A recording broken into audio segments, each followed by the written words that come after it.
Most of you aren't subscribed. Make sure to subscribe, as it helps out the channel. Without further ado, the series starts with our MC, Mao. Hearing her father call out to her, asking Mao to deliver some medicine to the Verdigris house, but to be careful of kidnappers. As Mao heads into town, we see a gorgeous woman, Perrin, renowned as one of the 3 famous princesses of the Verdigris houses, catch the attention of all the men in town.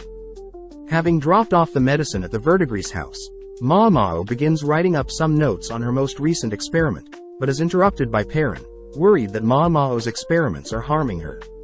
Just then, the granny of the Verdigris house greets Mao, reminding Mao to not perform any risky experiments, wondering if Mao would like to service people and earn a little bit of cash as a courtesan. Not wanting any part of the offer, Mao swiftly leaves, telling Granny that she had left her medicine, but right as Mao leaves, the other 2 princesses appear, sad to not see Mao. As Mao heads home, she passes by herb field, ecstatic to be collecting such luscious herbs, but suddenly is interrupted by some thieves. Kidnapped and taken away, Mao gets worried that her father will be stressed about her disappearance, but at the same time, we see a blue-haired lady, Lady Lahua, give birth to a boy, and a red-haired lady, Lady Gyokuyu, give birth to a girl, both at the same time. As 3 months pass by, we follow Mao, now working in the rear of the emperor's palace, where women are raised with the intention of giving birth to the emperor's children. The rear palace forbids any ordinary men, only allowing relatives of the emperor or eunuchs, male workers that have lost limbs and are unable to work normal jobs. The overall location houses 2,000 concubines and servants combined along with 1,000 eunuchs, but Mao knows that since she is a serving girl, her life is expendable. Mao also notes how there are shut-in concubines, but Mao can't really complain about her current job, as she at least gets paid. Running into a fellow service girl, Xiaolon, Mao helps guide Xiaolon to her delivery location, sad to see that girls are taught the bare minimum to work here, knowing that even servants like her have the opportunity to become low-ranking concubines, but due to her childlike body, Mao brushes that thought aside. That evening, Mao chats with Xiaolon, learning that there have been rumors of a very handsome eunuch that had been spotted in the rear palace. That night, we see a very handsome man, Jinshi, checking up on Lady Lahua and Lady Gyokuyu.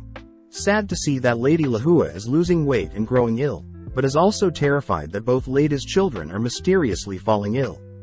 The next day, Xiaolon reveals to Mao that there have been rumors of a curse plaguing the rear palace, as all 3 of the emperor's children have mysteriously passed away. Apparently, this curse is also occurring to the blue-haired lady, Lady Lahua, and the red-haired lady, Lady Gyokuyu as well. Mao states that since Lady Lahua gave birth to a boy, she would be considered the empress consort and the higher ranking of the 2 women, but there are rumors that the emperor favors Lady Gyokuyu, meaning a power struggle is inevitable. Whilst eating, Mao also hears Xiaolon mention how Lady Lahua is getting sick as well, exhibiting symptoms of headache, stomachache and nausea.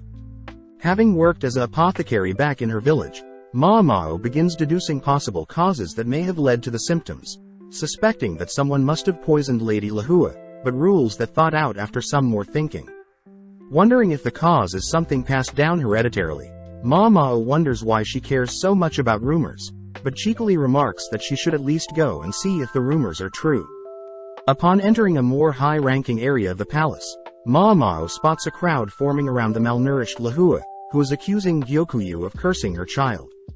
Not wanting things to get out of hand, Jinshi is called to stop the fight, but as Mao gets a closer look at Lahua, she manages to pinpoint the cause of this supposed curse, passing by Jinshi as Mao wonders how she can help without exposing herself.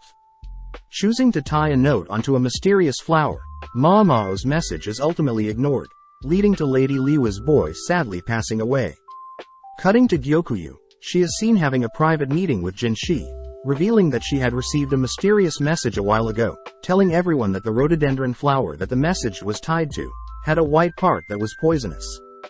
Sadly, the palace physicians had ignored the message, but Gyokuyu would like to know who was the genius that gave them the message, asking Jinshi to track down the genius.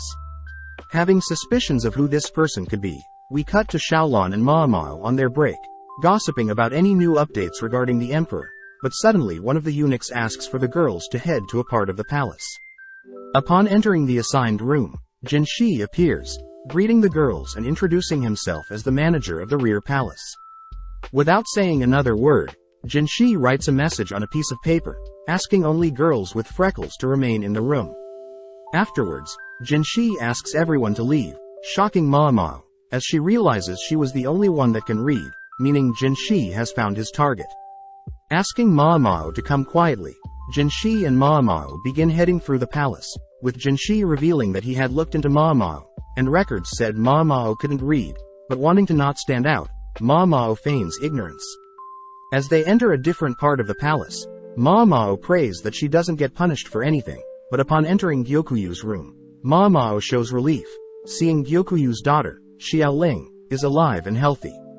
Not wanting to take credit for saving Gyokuyu's Xiaoling's life, Mao tries to feign ignorance once again, but Jinshi pulls out the message received a while ago, stating that he knows the cloth used to write it was most likely from the skirt from a girl working with clothes. With no other reason to hide, Mao reveals that she had figured out that the white powder concubines used to appear paler as poisonous, having seen various women in her village continue to use the white powder, but at the cost of their lives. Mao also adds that she was able to identify the poison, due to being an apothecary, having knowledge in medicine overall. Hearing this, Gyokuyu states that a while ago, she was given the same white powder, but upon discovering that her child along with the nurse that provided the white powder was getting ill, Gyokuyu had stopped using it entirely, ultimately sparing her baby's life. Apparently, Gyokuyu had tried to warn Lahua about the white powder, but Lahua wouldn't listen. Fearing what is to come next, Mao asks what Gyokuyu plans to do with her, but with a cheerful smile, Gyokuyu states that Mao from today will be Gyokuyu's lady-in-waiting, just like an assistant. As Mao walks through the rear palace, Mao wonders if her being discovered is a good or bad thing, but at the same time, we see several soldiers suddenly collapse, suspecting that they've been poisoned. Seeing their men get poisoned, the leader of the soldiers accused the village leader for assisting the enemies, but just then we cut back to Jinshi, who has just learned of poisoning to their soldiers. Changing topics for a bit, one of the eunuchs asks Jinshi about Gyokuyu's new attendant, but Jinshi states that compared to Liwa's 10 attendants, Gyokuyu only has 4. But Jinshi reiterates that Gyokuyu is quite smart, only choosing attendants that she can trust, which explains why Mao is a candidate, as her knowledge of medicine is too valuable. Hearing the eunuch fear that Mao may abuse her new positions as Gyokuyu's attendant, Jinshi reasons that he should seduce Mao a bit. The next morning, Mao is seen packed up, chatting to Xiaolong, as she begins making her way to the Jade Pavilion, where Gyokuyu lives. Just then, Mao spots Jinshi flirting with several women, only to turn to greet Mao, following up by grazing Mao's hair in an attempt to seduce her, but this only weirds Mao out. Upon arriving at the Jade Pavilion, Mao is greeted by Hongyang, the head lady in waiting for Gyokuyu, who offers to show Mao around the Jade Pavilion.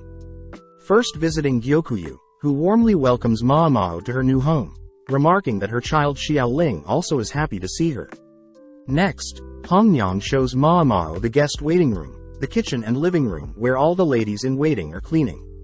Introducing themselves as Yinghua, Gaiyuan, Ailan, but when Mao introduces herself, all the girls notice Mao's wrapped up arm.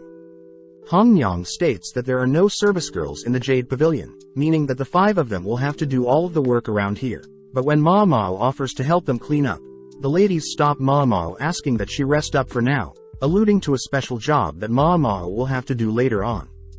As Mao leaves, 3 of the girls begin speculating on Mao's tragic past, collectively shedding a tear for Mao.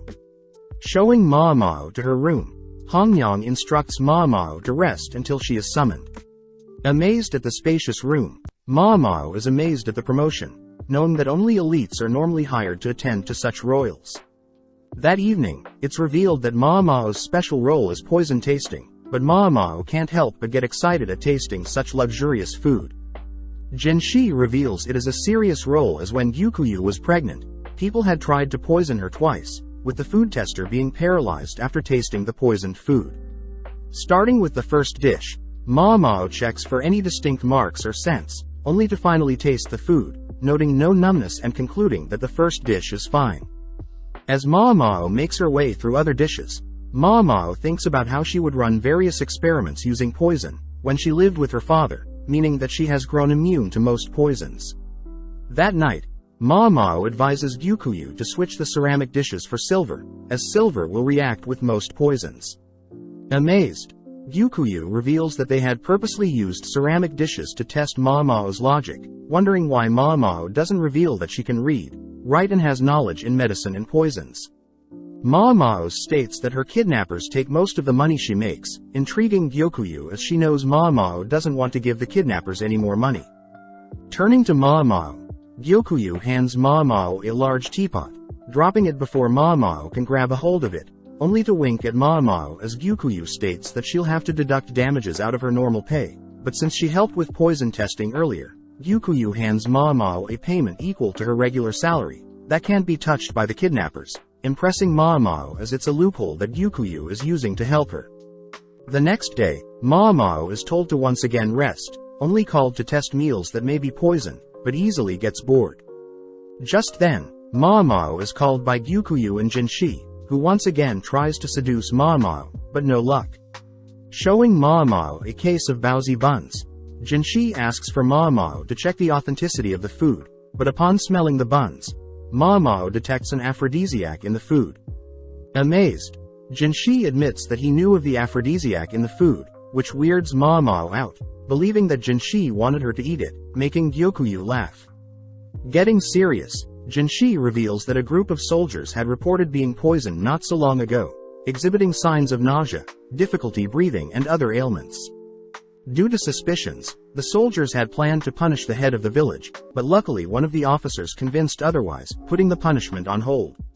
Asking if the soldiers ate outside, Mao realizes the cause of the issue, heading to a nearby rhododendron flower to explain. Chewing on one of the flower petals, Mao states that the flower gives the same symptoms listed, but in some cases, wood from trees can cause the same symptoms when burnt, making Jinshi realize that the soldiers did indeed use wood to start a fire. Relieved that the soldiers didn't harm the innocent villagers, Jinshi wonders if Mao can make him an aphrodisiac.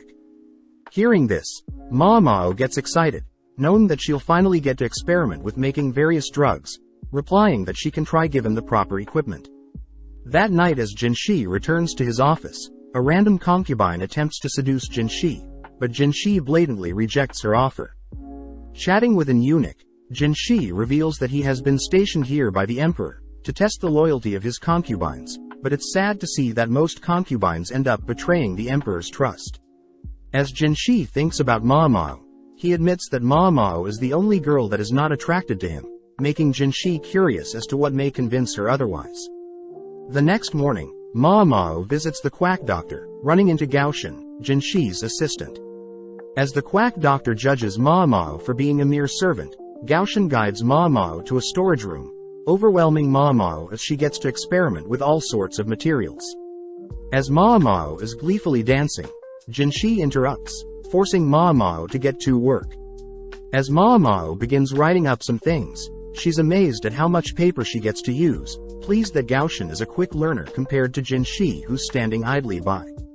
Upon checking to see if there is enough cacao, Mao is disappointed to see a lack in supply, but Jinshi reassures Mao that he can easily obtain more. Back at the Jade Pavilion, Mao has gathered milk, butter, sugar, honey and powdered cacao, intriguing the other girls, as those are all expensive ingredients.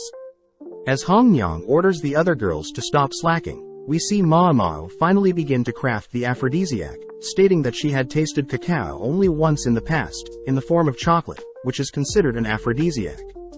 With everything mixed, Mao leaves the concoction to harden, but Mao also gets the idea of turning the leftovers into brownies, setting them on a shelf as she cleans up the mess.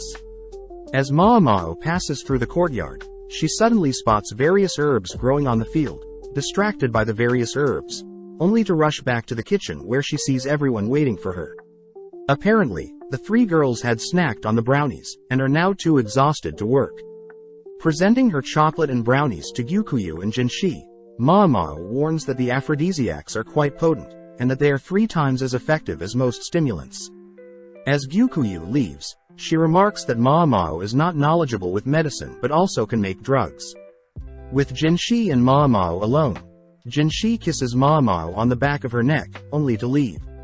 That night, we follow a lady walking through the palace, only to spot a mysterious figure high up on the palace walls, malnourished and pale.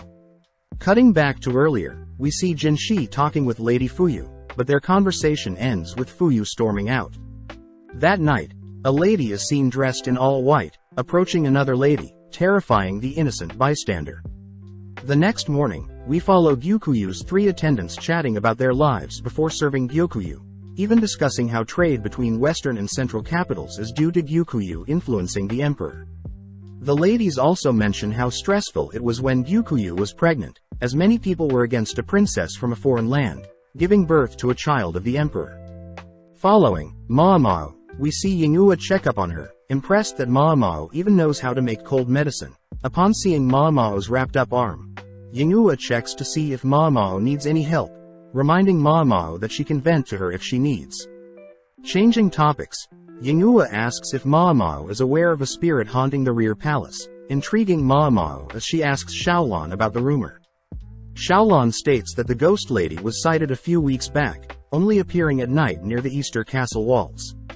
Ma Mao notes how there are gates on the north, south, east and west of the palace, but each gate is heavily guarded and surrounded by a moat. Xiaolan states that the corpse of the ghost lady supposedly exists at the very bottom of the moat, but Ma Mao notes how that is simply a cliché of all ghost stories.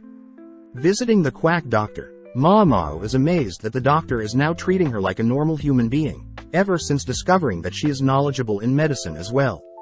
When the quack doctor attempts to serve Ma Mao snacks and tea, they are suddenly interrupted by Jinshi, who asks to join them. As Jinshi sits beside Ma Mao wonders what Jinshi's role in the palace is, thinking dirty thoughts, only to be brought back to reality. As the doctor returns with tea and snacks, Jinshi sends the doctor away to search for items, leaving Jinshi alone with Ma Mao once again. Now alone, Jinshi asks Ma Mao about the ghost girl rumor, catching Ma Mao's intentions when Jinshi mentions sleepwalking.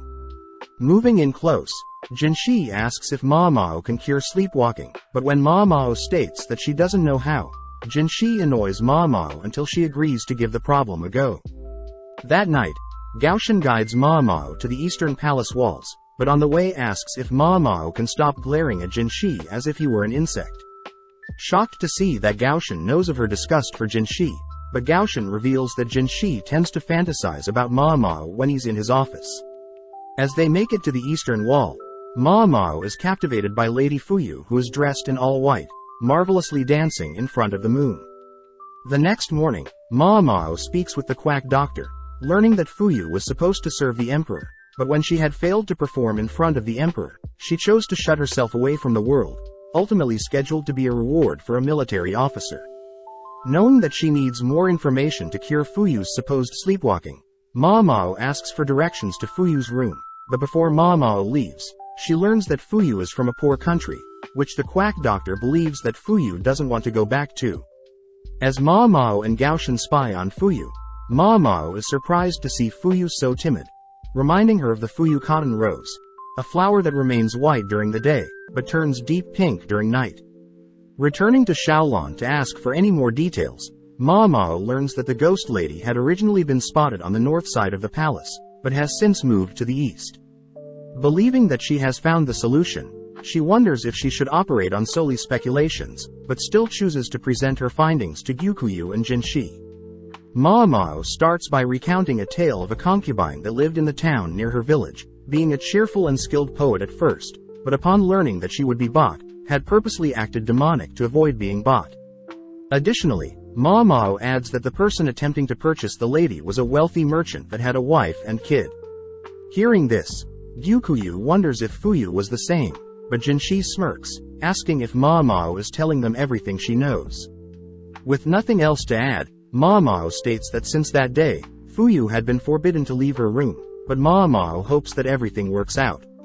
As days pass by, people start noticing Ma Mao more quiet than usual, leading all the way until the day of Fuyu's departure with her assigned military officer. Having a private chat with Ma Mao, Gyukuyu asks for Ma Mao's true answer to Fuyu's sleepwalking, convincing Ma Mao to reveal the rest of her solution. Apparently, Ma Mao believes that the military officer and Fuyu are childhood friends, having heard reports of the military officer insisting on Fuyu as his reward. Ma Mao hypothesizes that Lady Fuyu had purposely failed at her dance performance in front of the emperor, to avoid any attention. Next, Fuyu had faked her sleepwalking symptoms, as a way to devalue herself as a woman and give people reasons to get her out of the palace. Finally, Lady Fuyu's dance on the Easter Palace walls was most likely her way of praying for her military childhood friend to return safely from the eastern battlefields. As Fuyu leaves the palace, she shows her relief to finally reunite with her childhood friend, showing that Ma Mao's deductions were spot on. That evening, Ma Mao is seen wondering what it must be like to fall in love, but at the same time, Gaoshan asks Gyukuyu a favor involving Ma Mao. Cutting to Ma Mao, we see several of Liwa's ladies-in-waiting scolding Ma Mao, having pushed Ma Mao down, and begun berating Ma Mao for trying to feed Lihua such disgusting food.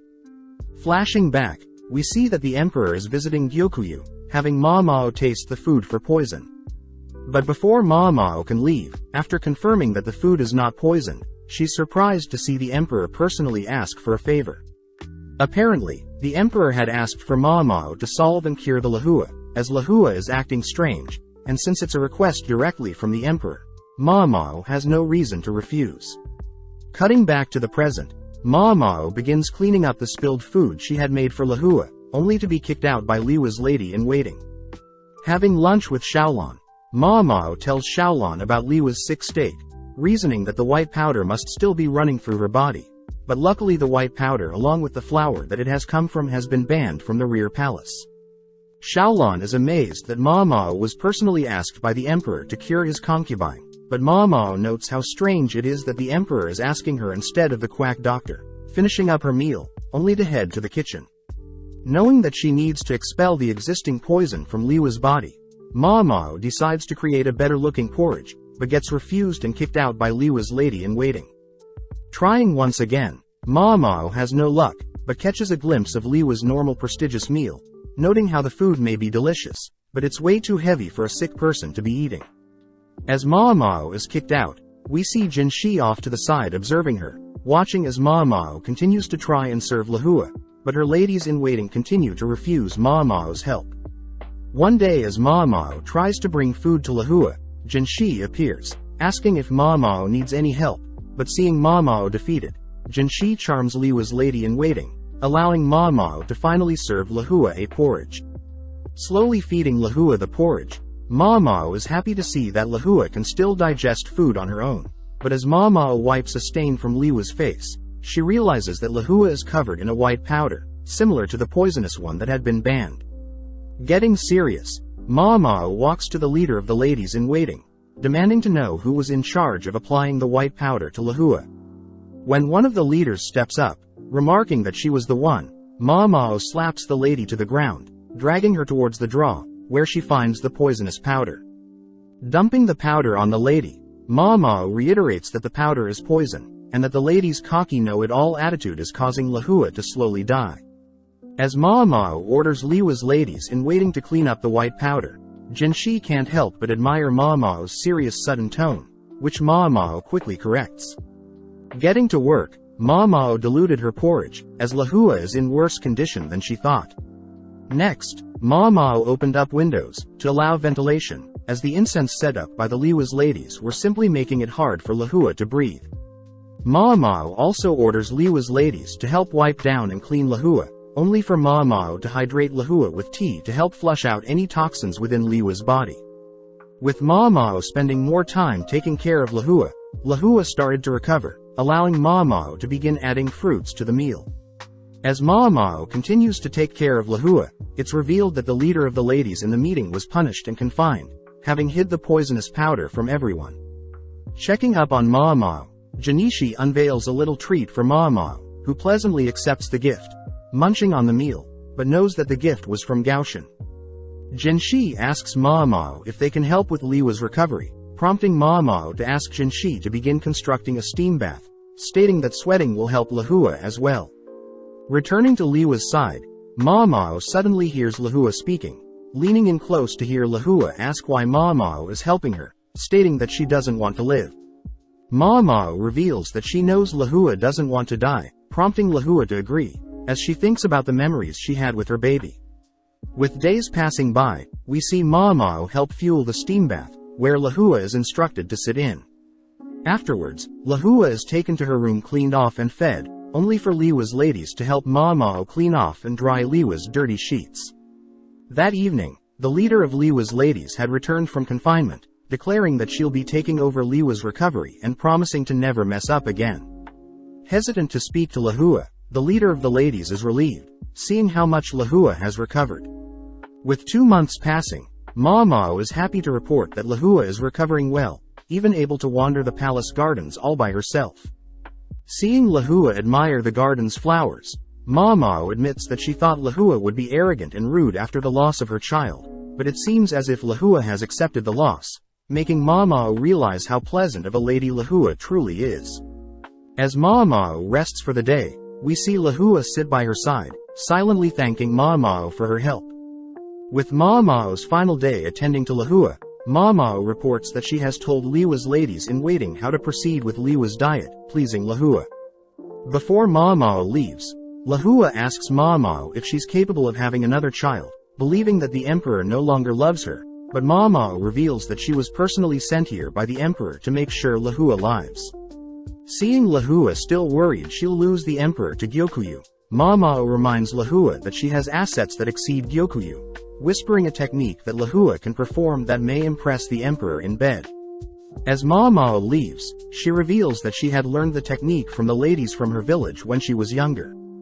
Finally arriving back at the Jade Pavilion, Gyokuyu and the other ladies are glad to see Mao back, but that night, we cut to several men tossing trash into a fire. Out of nowhere, the fire erupts, changing into different colors that end up burning one of the men, who believes that he's been cursed.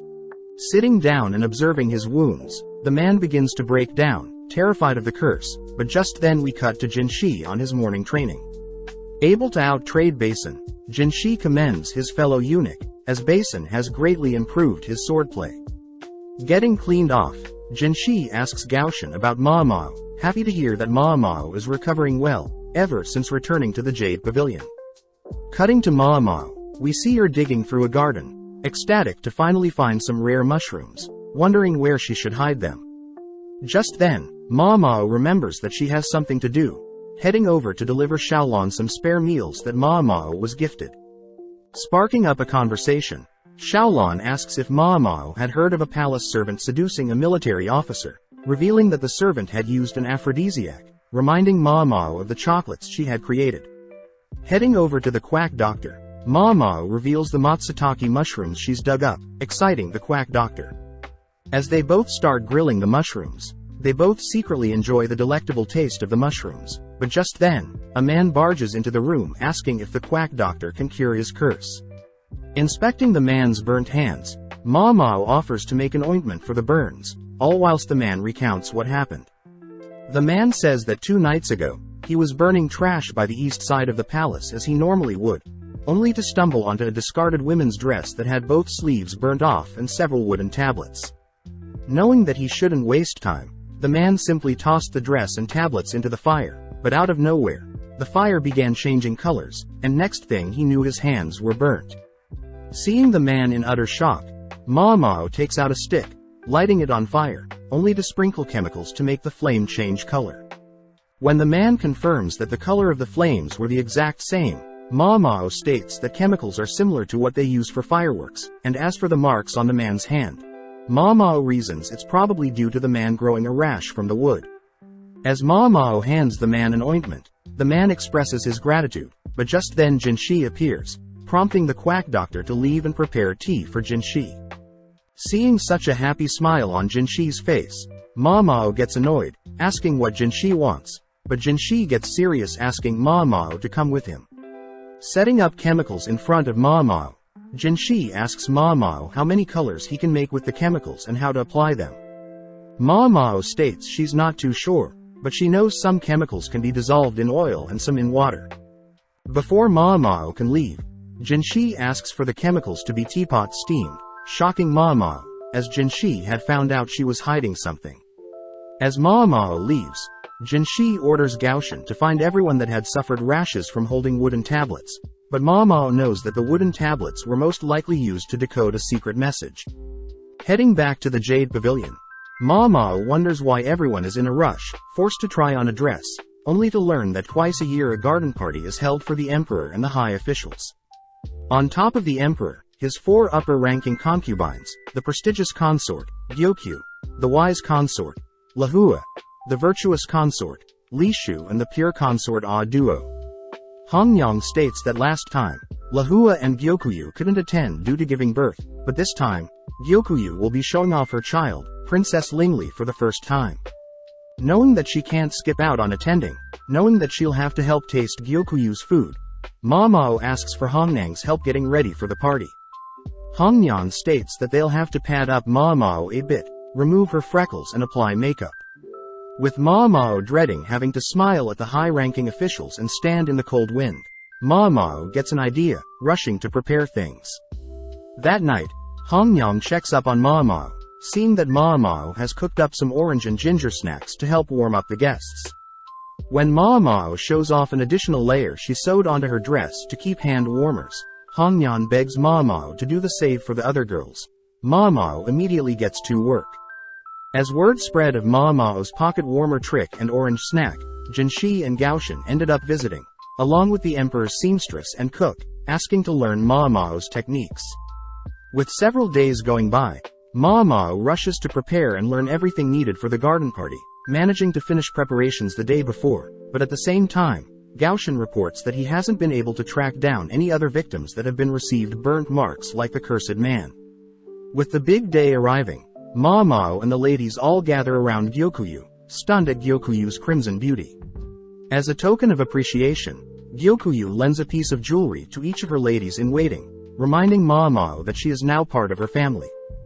Just then, the ladies grab hold of Ma Mao, beginning to transform Ma Mao into a true woman, but as one of the ladies cleans off Ma Mao's face, they all stop and gather around Ma Mao's face. With all 4 princesses entering the assigned area, we see Jinshi greeting all the princesses, managing to charm Li Shu, heading to greet Gyokyu last. As Jinshi greets Gyokyu, he notes how Gyokuyu's crimson outfit and her jade eyes complement each other. But spotting Ma Mao to the side, Jinshi attempts to tease her a bit, but is stunned to see Ma Mao's gorgeous face. Having not recognized her, Jinshi compliments Ma Mao for applying makeup and removing her freckles, but Ma Mao reveals that she never had freckles to begin with. Finding it strange that Ma Mao would fake her freckles, Jinshi is shocked to learn that back in Ma Mao's village, men would prey on any women they can. But by faking freckles, Ma Mao would never be attacked or assaulted due to her ugly looks and childlike figure. Additionally, Jinshi learns that Ma Mao was kidnapped from her village, apologizing for something so sad to happen to such a talent like Ma Mao. Ma Mao states that it isn't Jinshi's fault, but Jinshi pulls Ma Mao close, giving Ma Mao his hairpin, only to leave. As other ladies voice their jealousy at Ma Mao, Gyokyu approaches Ma Mao, uttering that Ma Mao no longer belongs to a single person. Before Ma Mao can learn what that means, the garden party begins, overwhelming Ma Mao as the sheer scale of the party is unimaginable. But at the same time as the food for the guest is served, we cut to an ominous silhouette. As the garden party unfolds, we cut to Ma Mao and the other ladies all clinging to each other as the cold wind brushes past them. Peeking through the curtains, Ma Mao notes how the arrangement of the 4 concubines encourages rivalry. Looking around, Ma Mao spots Empress Dowager, having given birth to the emperor and the emperor's younger brother at a very young age. Sadly, the emperor's younger brother couldn't make the party, supposedly being too sick to leave the house. Just then, Ma Mao overhears some of the leader Liwa's ladies making fun of her friends, watching as Yangua gets more and more angry. Ma Mao thinks back on when she was taking care of Lahua. Ma Mao was easily able to scare Liwa's attendants, but seeing Liwa's attendants making fun of her friends, Ma Mao reminds Liwa's attendants of what she can do to them, scaring them off. As Ma Mao reminds her friends that she needs to change their hand warmers, the Gyokuyu's ladies can't help but admire Ma Mao, always being so nice even after having such a tragic past.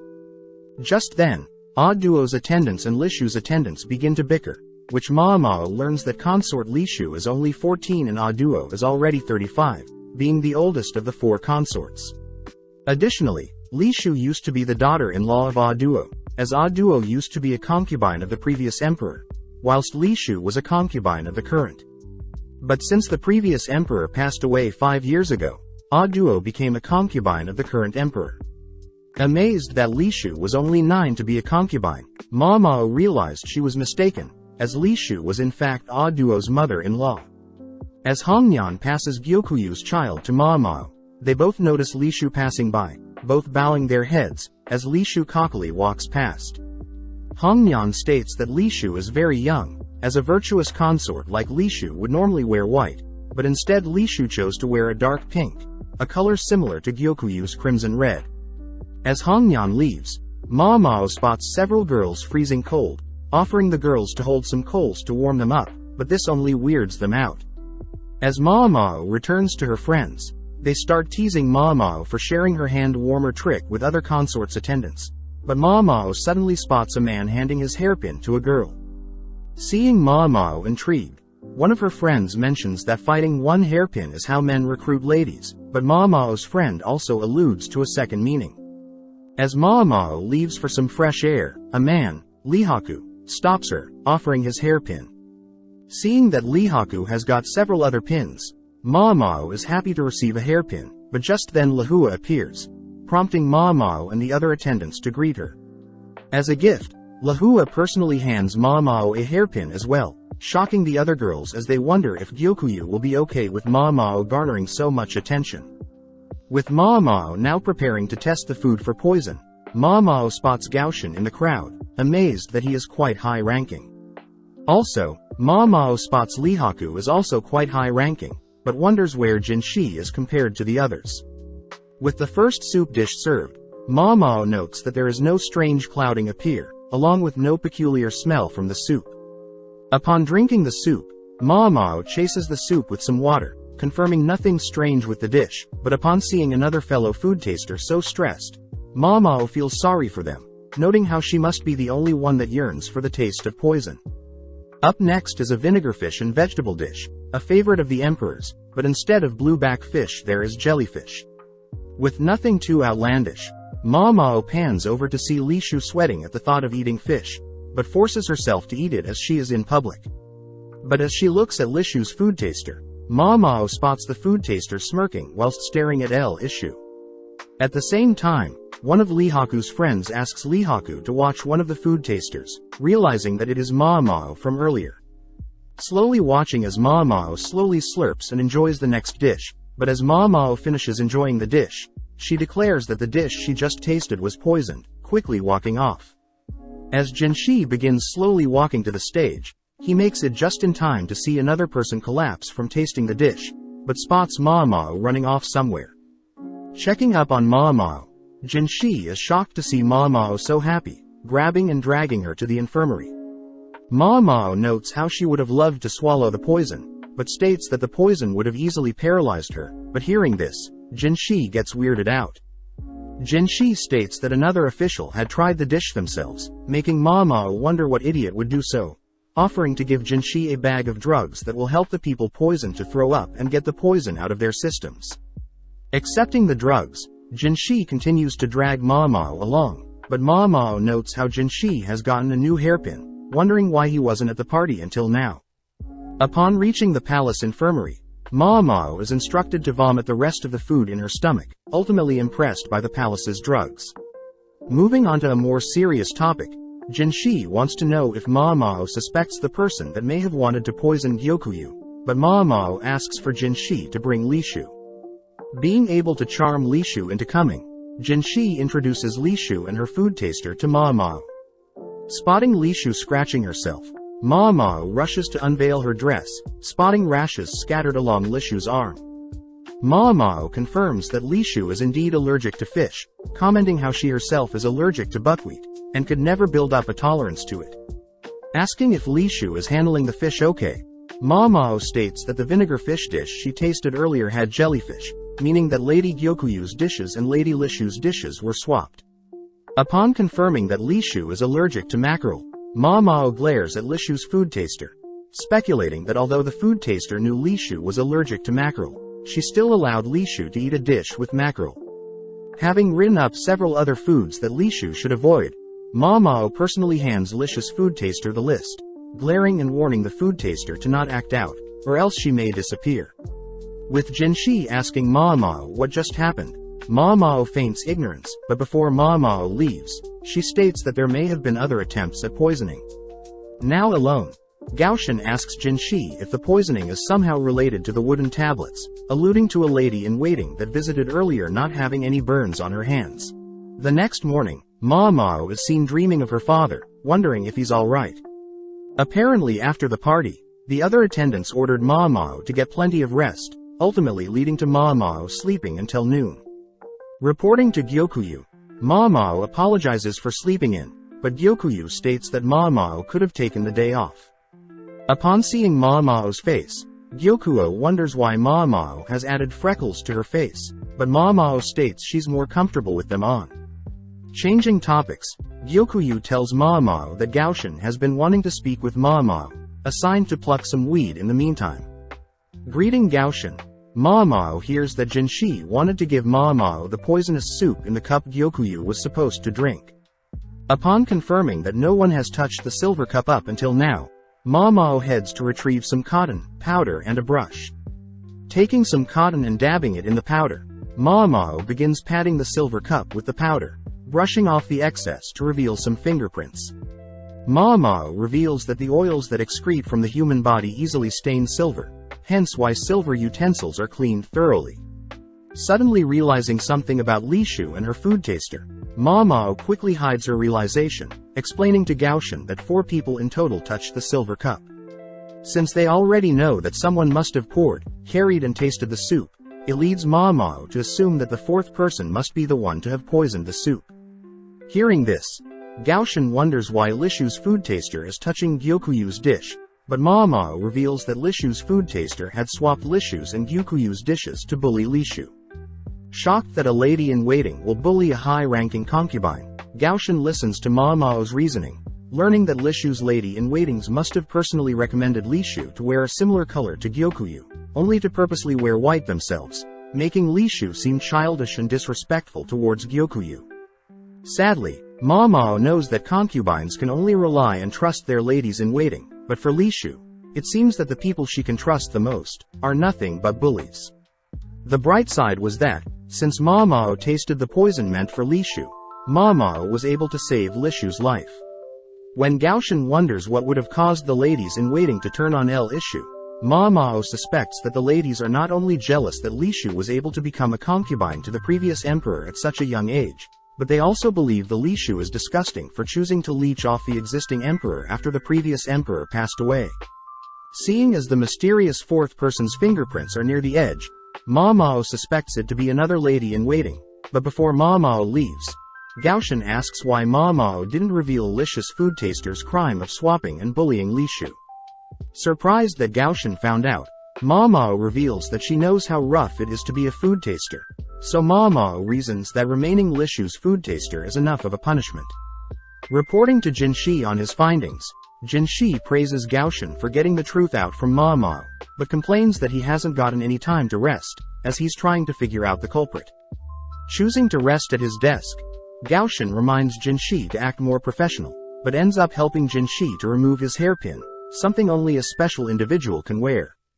As Gaoshan leaves for the night, Jinshi perks up, stating that he can finally get to work.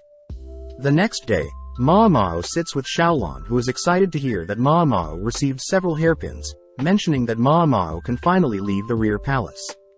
Shocked to hear this, Ma Mao learns that with a hairpin, Ma Mao can as the hairpin owner to assist Ma Mao temporarily or permanently leave the rear palace. Seeing as there is really only one man she can turn to, we cut to Lihaku, who is busy training, stopping as he has received a message from Ma Mao, wondering how he should turn her down, having only given out the pins as a formality. Choosing to privately chat with Ma Mao, Lihaku is shocked to see Ma Mao is completely different without makeup, but asks why Ma Mao had summoned him. Upon hearing that Ma Mao would like Lihaku to vouch for her to visit her home, Lihaku gets pissed, wondering what Maamao can give in exchange. As a trump card, Maamao reveals that she has special vouchers to the Verdigris house, a super-renowned brothel that would normally take up on years' worth of Lihaku's salary. Seeing Lihaku hesitant at first, Maamao chooses to play hard to get, taking back the vouchers only to show off 2 of her other hairpins. Upon realizing that the 2 other pins are far superior than his, Lihaku has no choice but to accept Maamao's offer, fearing that he'll never get a chance like this again. Reporting the good news to Gyokuyu and the other girls, Maamao promises to bring back souvenirs, but Gyokuyu and Hongina note how Maamao probably doesn't know the full extent of what the hairpin means. As Maamao leaves, we see Jinshi finding out that Maamao had left the rear palace with another man, but Gyokuyu adds that it'll only be for 3 days. With Maamao and Lihaku traveling by carriage, Maamao reveals that the town near her village is renowned as the Pleasure District, with the 3 princesses of the Verdigris house idolized by the whole country. Upon arriving at the entrance of the Verdigris house, Maamao rushes to hug Granny, but instead receives a swift blow to her stomach. Maamao reassures Lihaku that she's fine, as Granny used to perform the trick to allow Maamao to spit out all the poison she would test and consume. Happy to see Lihaku has lots of muscles, Granny assigns Lihaku Perrin, finally alone with Maamao. Wondering why Maamao left for 10 months, Maamao states that she had sent a letter, which the Granny confirms she got. That's why she chose to service Lihaku for a discount. Taking out the money she earned at the rear palace, Maamao apologizes for not making enough to afford Perrin, but Granny states that Maamao simply needs to bring in more young guests like Lihaku, so they can squeeze them for all their money. As Granny leaves, she tells Maamao to quickly return to her father, heading back down the street that she grew up on. Upon entering her father's home, Maamao spots her father doing the same thing as when she left, sitting down and telling her father stories of her time at the rear palace.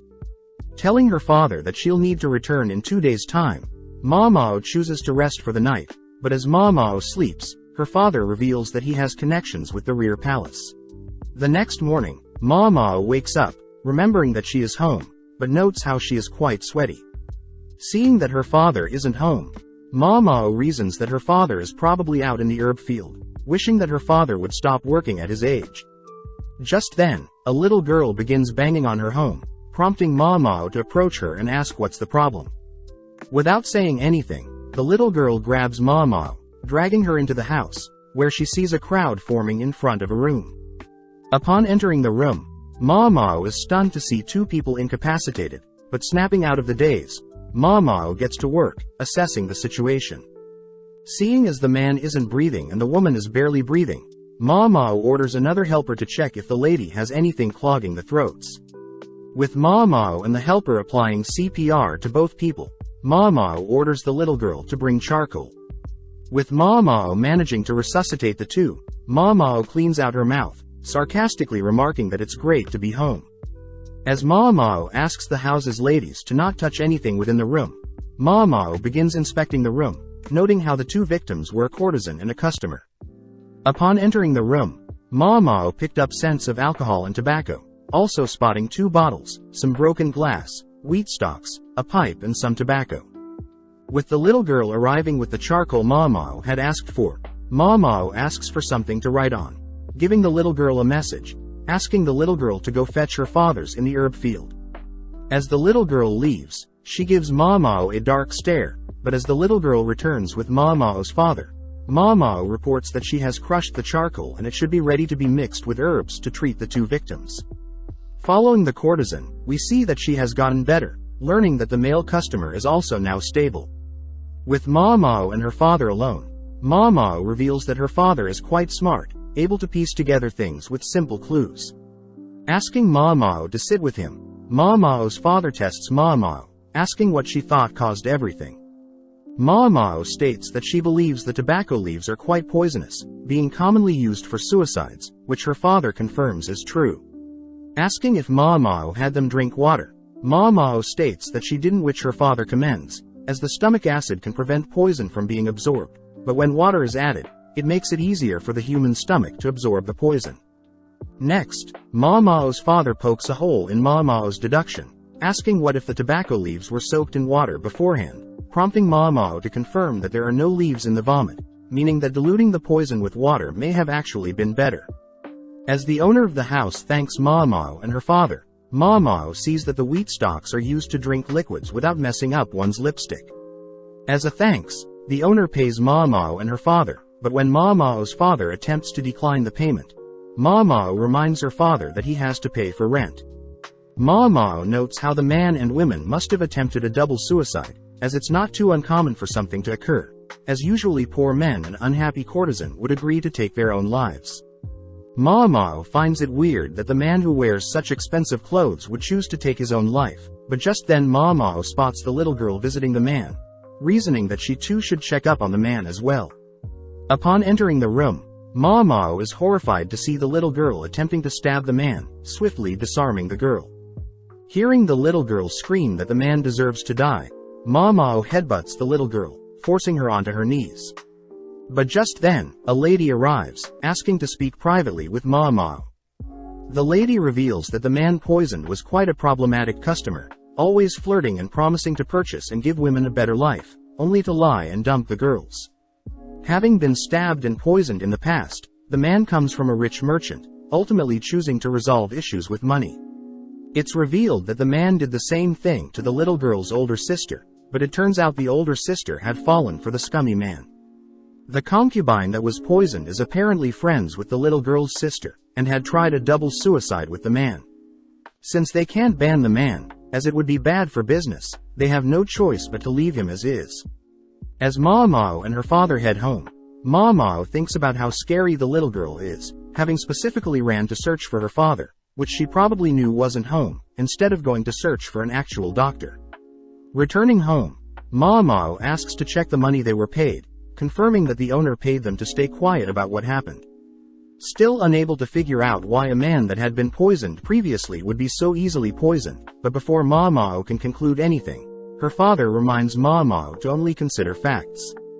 Diving back through all the points she knows, Maamao concludes that it wasn't a double suicide but in fact poison, but before she can tell her father tells Maamao that the case is already over. As Maamao walks through town, she explains that the courtesan must have poisoned the man, using 2 types of liquid. Since the man would want her to taste any drink before he did, the courtesan must have poured edible liquid and a non-edible liquid into the same cup, but due to the liquids' different densities, the edible and non-edible liquids would form their own layers. The courtesan simply drank from the bottom edible liquid with a straw, whereas the man would drink the poison. Afterwards, the lady would sip a little of the poison, just enough for her to survive. But some things still don't make sense, as Maamao wonders if the little girl knew what the courtesan was doing as she purposely didn't want a doctor to come, or if the owner knew what was happening and purposely paid for their silence. Knowing that she can't operate on speculation, Maamao makes her way to the verdigris house, using its bath to clean up. Just then, Meimei joins Maamao, revealing that Granny, herself and other princesses were worried about her. That night, Maamao is seen visiting the annex, falling asleep as she sits beside someone sleeping. With the 3 days already over, Maamao's father wishes her well, heading over to pick up Lihaku, who has already been ensnared by Perrin. Returning to the Jade Pavilion, Maamao can't help but notice Jinshi's glare from behind, but before Maamao can flee, Jinshi asks to speak with her privately. Seeing Jinshi so agitated, Maamao asks what is agitating him, but Jinshi instead asks how Maamao's visit home was. Upon hearing that nothing happened with Lihaku, Jinshi asks if Maamao knows what choosing Lihaku as a guarantor means, but Maamao says she believes a guarantor is a high-ranking official with a good record. Seeing Jinshi at a loss for words, Maamao states that she didn't want to rely on Jinshi, fearing that she could never repay him, like she did Lihaku. Hearing this, Jinshi believes that she gave up her body to convince Lihaku, but as Maamao leaves, we see Hongnian rushing to slap Maamao for being misleading, all whilst Gyokuyu laughs at what they heard. Cutting to the cafeteria area at night, we see several eunuchs gathered for dinner, but as they all chat they all suddenly hear a massive ceramic container shatter, followed by a drunk older eunuch demanding that they bring him more booze. Seeing the older man in a pathetic state, several eunuchs laugh at how thanks to him, they'll probably never drink. Suddenly we see a mysterious man placing some mysterious substance in some bottles of booze, only to hand it to the older man, coldly watching as the older man gulps down the spiked booze. The next morning, Gaoshan asks for Jinshi to stop sulking, reminding Jinshi that he still has lots of work to do. Gaoshan thinks about how Jinshi has accomplished a lot in his life, seeing unusual for Jinshi to act so childish and be so attached to another person's life. As Gaoshan hands Jinshi some paperwork, Gaoshan thinks about how he managed to convince Gyokuyu to explain to Jinshi that it wasn't Maamao that offered her body to Lihaku, but instead Maamao asked another experienced lady to repay the favor. Still, Gaoshan admits how unlucky it was for Jinshi to put so much effort, freeing up time to mess with Maamao, only to hear that Maamao left to spend time with another man. As Jinshi and Gaoshan begin working through the papers, they both note how nobles try to pass bills to benefit themselves, but it's ultimately up to Jinshi to verify them. As they both work on the papers all throughout the day and into the night, they are suddenly interrupted by an eunuch, revealing that Sir Conan has passed away. The next morning, Jinshi reports the bad news to Gyokuyu and Maamao, both sad to hear that a high-ranking man had passed away. As Maamao hears that Conan had drunk himself to death, Maamao has no sympathy for him, but Jinshi suddenly asks if Maamao thinks Conan truly drank himself to death. Speaking with Jinshi, Maamao reiterates that heavy drinking does ultimately poison and weaken one's organs, explaining Conan's death, but Jinshi tells Maamao that Conan was celebrating during a party by drinking out with friends. Wondering why Jinshi would tell her that, Jinshi adds that Conan easily handled his alcohol, but he wasn't liked by many people. Taking out some booze, Jinshi pours Maamao a cup of booze, exciting Maamao, but Jinshi adds that unfortunately the last jar of booze Conan drank from was shattered and the booze was lost. Seeing Jinshi so sad, Maamao reasons that with the information Jinshi told her, there is no way of finding out if Conan was poisoned or not. Taking a sip of the booze, Maamao is disgusted by the sweet and salty flavors, but Jinshi reveals that Conan loved sweet foods, never touching even the most valuable of smoked meats or rarest of rock salts. Reminiscing, Jinshi states that Conan used to love spicy food but one day switched to loving sweet foods, but Maamao interrupts, wondering if Conan passed due to diabetes.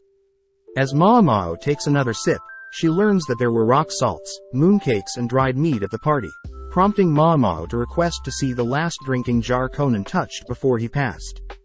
Jinshi states the jar is shattered, but Maamao states she still wants to see it, finishing up several more cups of booze, only to mention that she has an idea of what happened.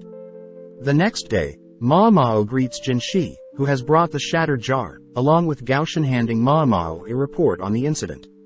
Reading through the report, Maamao heads towards the shattered jar, licking off some substance from the jar, shocking Gaoshan and Jinshi. Reassuring them that she's fine, Maamao drops some of the leftover substance in a fire, revealing that the jar had an overabundance of salt in it, ultimately poisoning Conan. Wondering how Conan didn't stop drinking such a salty beverage, Maamao hands Jinshi the report, deducing that Conan must have lost his ability to taste salty things. Apparently, Kun was quite a talented and smart bureaucrat, but unfortunately he had lost his wife and child to an epidemic, choosing to escape by drinking and consuming sweets. Maamao states that Conan's inability to taste salty things is a form of illness that stems from an unbalanced diet or stress. Hearing all of this, Jinshi asks Maamao who could have placed salt in Conan's drink, but Maamao states that she has no idea. Maamao does add that the booze she tasted yesterday had salt, so it could have been someone that didn't like sweet drinks, or it could have been co-workers that tried pranking Conan but simply took it too far, and poisoned Conan. Hearing all this, Jinshi whispers something to Gaoshan, sending him off, but at the same time, Maamao thinks about how she doesn't want to reveal the culprit, fearing that she'll get someone punished, but notes how she had given Jinshi enough clues already. As Jinshi thanks Maamao for the insight, Maamao spots an obsidian tassel tied to Jinshi's waist, asking how close Jinshi was to Conan. Jinshi reveals that Conan was crucial to him when Jinshi was a child, making Maamao feel sorry for Jinshi. As a thanks for all the help, Jinshi gives Maamao a bottle of booze, exciting Maamao. But as Jinshi tries to tease Maamao, Maamao fires back, teasing Jinshi for slacking on his paperwork. Backed into a corner, Jinshi mentions how he has the ability to pass a law that forbids underage drinking until the age of 20 years old, finally getting Ma Mao to concede their little dispute. As several days pass, we see a mysterious lady suddenly being flung into a body of water, helplessly left to drown. The next day, Ma Mao and the quack doctor are called to inspect the body of the victim, impressing Ma Mao as the corpse had been preserved due to the cold weather. Asking about the victim, Ma Mao learns that the victim was most likely a servant from the rear palace and her body was found in the moat surrounding the palace, but gets thrown off seeing how scared the quack doctor is. Too scared to touch the body, the quack doctor asks if Ma Mao can search and touch the body, but Ma Mao states that her teacher forbade Ma Mao from touching corpses. Just then, Jinshi appears, asking Ma Mao more on the reason she can't touch corpses, but Ma Mao shyly remarks that humans can become ingredients as well, and her father had foresaw Ma Mao experimenting with human corpses, forbidding Ma Mao from doing something so inhumane. As the quack doctor begins performing an autopsy on the corpse, they note how the woman is tall, has hard wooden shoes, bandages on one foot and all her fingers are red, but Ma Mao can't help but feel bad for how cold the lady must have been in the water.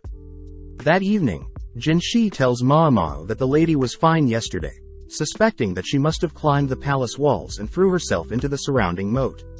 Ma Mao states that it can't just be suicide, as Ma Mao couldn't find any ladder or way up on the walls by herself, but notes how there are intrusions on the palace wall that can help people climb up there, revealing that Fuyu used the intrusions to climb the wall by herself.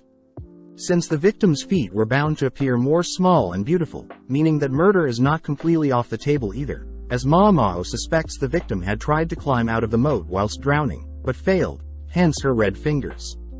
Pondering for a bit, Ma Mao thinks about how cruel the world is, as people aren't able to choose when they die, especially if they fall prey to other people. As Ma Mao begins going through her traumatic past, she asks if Jinshi were to ever to execute her, that he would at least choose poison. Confused as to the sudden dark tone, Jinshi states that he would never execute her, but Ma Mao reminds Jinshi that she is simply a commoner, and that the world is quite cruel to commoners. Seeing as she may have soured the mood, Ma Mao excuses herself, but it's later revealed that the victim had also attended the garden party and people had found a written will, meaning people deemed the case a suicide. As several more days pass by, we cut to Gaoshan finally reporting that he has finally found someone with burns on their arms, revealing it to be Feng Ming, the head lady in waiting for concubine Ah Duo. Heading to chat with Xiaolon, Ma Mao listens to the rumors Xiaolon has heard, believing that the servant that drowned belonged to the Garnet Pavilion. People suspect that the servant was ordered by concubine Ah Duo, but Xiaolon also reveals that Ah Duo will probably be replaced by a younger concubine eventually. This is because Ah Duo is 1 year older than the emperor, being 35 years old, and although Ah Duo was able to conceive a baby boy, it sadly passed away long ago. Hearing this, Ma Mao thinks about how trapped ladies are in the rear palace, solely being used to give birth, wondering if Lady Lahua will grow old and be replaced, or if Gyokuyu will be abandoned by the emperor. Before Xiaolon leaves, Ma Wamo hands Xiaolon some leftover food from their most recent tea party, exciting Xiaolon. But as Ma Mao returns back to the Jade Pavilion, she learns that they'll be having another tea party. Seeing as everyone is more busy than usual, Ma Mao learns that Lady Lishu will be attending the tea party. With everything set up, Lady Gyokuyu greets Lady Lishu, both already tense as Ma Mao notes how they both to be more wary than when the emperor was here. Watching Gyokuyu conversate, Ma Mao is impressed, as Gyokuyu is able to control and steer the conversation with her polite manners. Ma Mao heard that Gyokuyu constantly sends messages to her family, making sure to be aware of current events in the outside world, making her an intellect worthy to be a concubine. As Ma Mao glances at Lishu's food taster, Ma Mao feels bad as the food taster is scared to death of Ma Mao, and on top of that, Lishu's other lady-in-waiting doesn't seem to be paying attention. To ease the conversation, Gyokuyu asks if Lishu would like some snacks, delighting Lishu. Unveiling their sweet drink, Gyokuyu shows Lishu a drink that will warm her up, consisting of boiled orange peels and honey. But hearing the ingredients, Lishu's face drops, prompting Ma Mao to deduce that Lishu is allergic to honey, all whilst Lishu's lady-in-waiting mock Lishu for being a picky eater again. Intervening, Ma Mao sips the orange and honey drink, signaling to Gyokuyu that they should offer another beverage, opting for some hot ginger water instead, pleasing Lishu. Seeing Li Shu's lady-in-waiting annoyed that Li Shu wasn't forced to consume the honey, Ma Mao confirms that Li Shu is still being bullied. As everything wraps up, Ma Mao is forbidden from helping clean up the tea party, running into Jinshi, who Ma Mao suspects set up the tea party.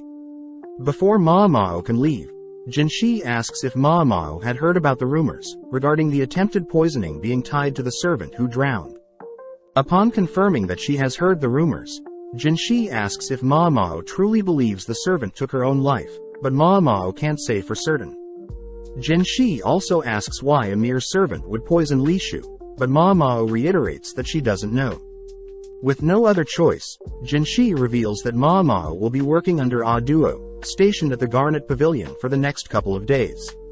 As Ma Mao heads over to the Garnet Pavilion, Ma Mao notes how unlike Gyokuyu's comfy jade pavilion and Liwa's refined crystal pavilion, A Duo's pavilion feels simple. Greeting Ma Mao and some other servants, Feng Ming, the head lady-in-waiting, states that they'll be working here for the next 3 days, only to be interrupted by A Duo herself. Glancing at A Duo, Ma Mao is mesmerized by A Duo's masculine and feminine appearance, wondering if A Duo is truly 35 years of age. As A Duo thanks the servants for the extra help, she heads elsewhere, but Ma Mao notes how she reminds her of someone. As Feng Ming guides them around the Garnet Pavilion, Ma Mao notes how Feng Min is quite approachable, believing Feng Ming would be more entitled and from a noble family. Feng Ming asks Ma Mao and the other girls to begin dusting off some old items, but Ma Mao spots Feng Ming has bandages wrapped around her arm. Getting to work, Ma Mao notes how many items are in the room, heading outside with some books, impressed that the servants are all working hard, unlike Liwa's ladies-in-waiting. Individually spreading out and opening up the books, impressing Feng Ming, which Ma Mao notices is very fit to be head lady-in-waiting, giving plenty of compliments as well as being very observant. With a tough day of cleaning over, Ma Mao slowly waddles to report her finished work, impressing Feng Ming as she has given Ma Mao and the other servants a huge room to rest, even lighting a scented candle to set the mood. As Ma Mao lays next to the other girls, she wonders Jinshi's reason for sending her here, having not told Ma Mao to do anything in particular.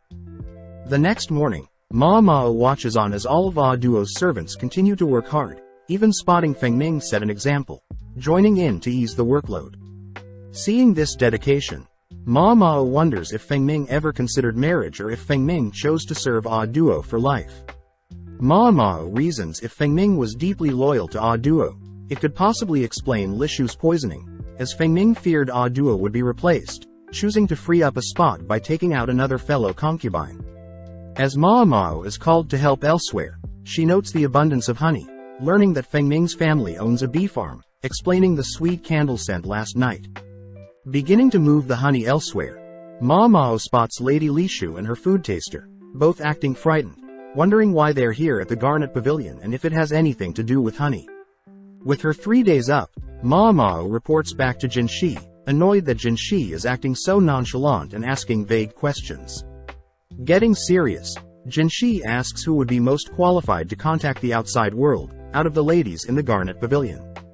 Realizing that Jinshi is leading her somewhere, Ma Mao reveals that Feng Min would be the most qualified, having deduced that the bandages around her arm link her to the mysterious colored wooden tablets, believing the tablets to have some sort of code. Happy to hear that Ma Mao is on the same page, Jinshi dips his finger in some honey, slowly approaching Ma Mao as he intends to give her a reward. Creeped out, Ma Mao begins to back away, only to be cornered, calling out to Gaoshan for help, but no reply. Wondering if she should just give in or escape, but as Jinshi slowly moves his fingers closer to Ma Mao, he utters that it's not honey but an aconite syrup. Upon hearing this, Ma Mao begins realizing something, piecing Li Shu's allergic reaction to the servants drowning along with realizing Feng Ming's involvement, all tied to syrup. Luckily, Gyokuyu catches Jishin in the act, scaring Jinshi off, checking to see if Ma Mao is alright. Still mad that Gaoshan let Jinshi get away with such an act, Ma Mao asks to visit Li Shu, accompanied by Gaoshan. Li Shu is sad to see that Jinshi isn't visiting, but allows Ma Mao to speak her mind, prompting Ma Mao to ask if Li Shu is allergic to honey. Li Shu is surprised that Ma Mao knows, revealing that when she was younger, her nurses forbid honey, believing it was life-threatening. Before Li Shu can say anything further, one of Li Shu's lady-in-waiting butts in, scolding Ma Mao for digging into Li Shu's private life, followed by another lady-in-waiting asking Li Shu to kick Ma Mao out. Seeing Li Shu being manipulated by the ones so close, Ma Mao declares that she is simply following Jin Shi's orders, getting the girls to back off. Getting serious, Ma Mao asks if Li Shu is aware of Feng Ming, spotting Li Shu's being terrified upon hearing that name. As Ma Mao and Gaoshan head back, Ma Mao asks if she can learn about past events in the rear palace, prompting Gaoshan to search previous court documents, wondering what Ma Mao has figured out. Sifting through the documents, Ma Mao realizes 17 years ago while the current emperor had their now deceased son, with Ah Duo. Apparently at the same time, the current emperor's father had a son as well, the current emperor's little brother. The documents state that Ah Duo and the current emperor were raised by the same parents, making them foster siblings, but most shocking of all, the baby that passed away was delivered by Dr. Luoman, Ma Mao's father. Sadly, Ma Mao had already suspected this, spotting herbs that she saw her father growing when she was younger, and can only be found in different regions. The documents state that Luoman was expelled, leading Ma Mao to wonder the reason for her father being kicked out.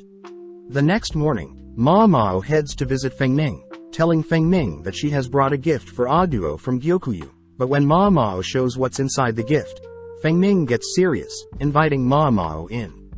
As Feng Ming begins cooking up some snacks, Ma Mao spots several pieces of luggages packed up, confirming her suspicions.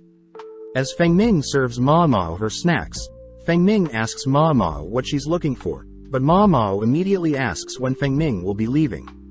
With Feng Ming impressed, Ma Mao continues, revealing that she knows the cleanup for the Garnet Pavilion was simply preparations to welcome the new high-ranked concubine and that Ah Duo must leave soon. Ma Mao also states that she suspects Ah Duo can no longer give birth, but Feng Ming states that's none of Ma Mao's business, only for Ma Mao to reveal that her father, Luoman, was the one that delivered the babies at that time. Ma Mao suspects that since the former emperor and the current emperor had babies at the same time, Ah Duo was ultimately left to give birth alone, as Ma Mao's father was forced to prioritize the previous emperor. With Feng Ming by Ah Duo's side, Ah Duo was luckily able to give birth to a baby boy, but at the cost of her uterus. As Feng Ming glares at Ma Mao states that the Ah Duo's baby passed away shortly after, deducing that Feng Ming was the one taking care of the child instead of Ah Duo. Praising Ma Mao for figuring everything out, Ma Mao adds that people believe the baby passed away from toxic white powder just like Liu's baby, but Ma Mao suspects it was another issue. With a serious glare, Feng Ming listens to Ma Mao as she notes Feng Min is quite smart, having kept the baby away from the white powder, unveiling the gift, revealed to be a flower and some honey. Ma Mao states that the nectar from flowers can be very poisonous, especially to newborns, revealing that Feng Min had unknowingly fed Ah Duo's child nectar, believing that it would be good for the child, but sadly it was poisonous. Ma Mao says that her father, the head doctor at the time, was ultimately blamed for the death of Ah Duo's baby and kicked out of the rear palace, but later Feng Ming found out that she was the reason, choosing to hide it from Ah Duo. Sadly, Feng Min had discovered that Li Shu was aware of such side effects of honey, so Feng Ming decided she would eliminate Li Shu. At the time, Li Shu was quite close with Ah Duo, as Li Shu was a child with no parents, and Ah Duo was a mother that had lost her child, both naturally gravitating to one another. One day, Li Shu had tried to tell Feng Ming about honey being dangerous to newborns, shocking Feng Ming as she didn't want Ah Duo to ever hear, driving Li Shu away from the rear palace.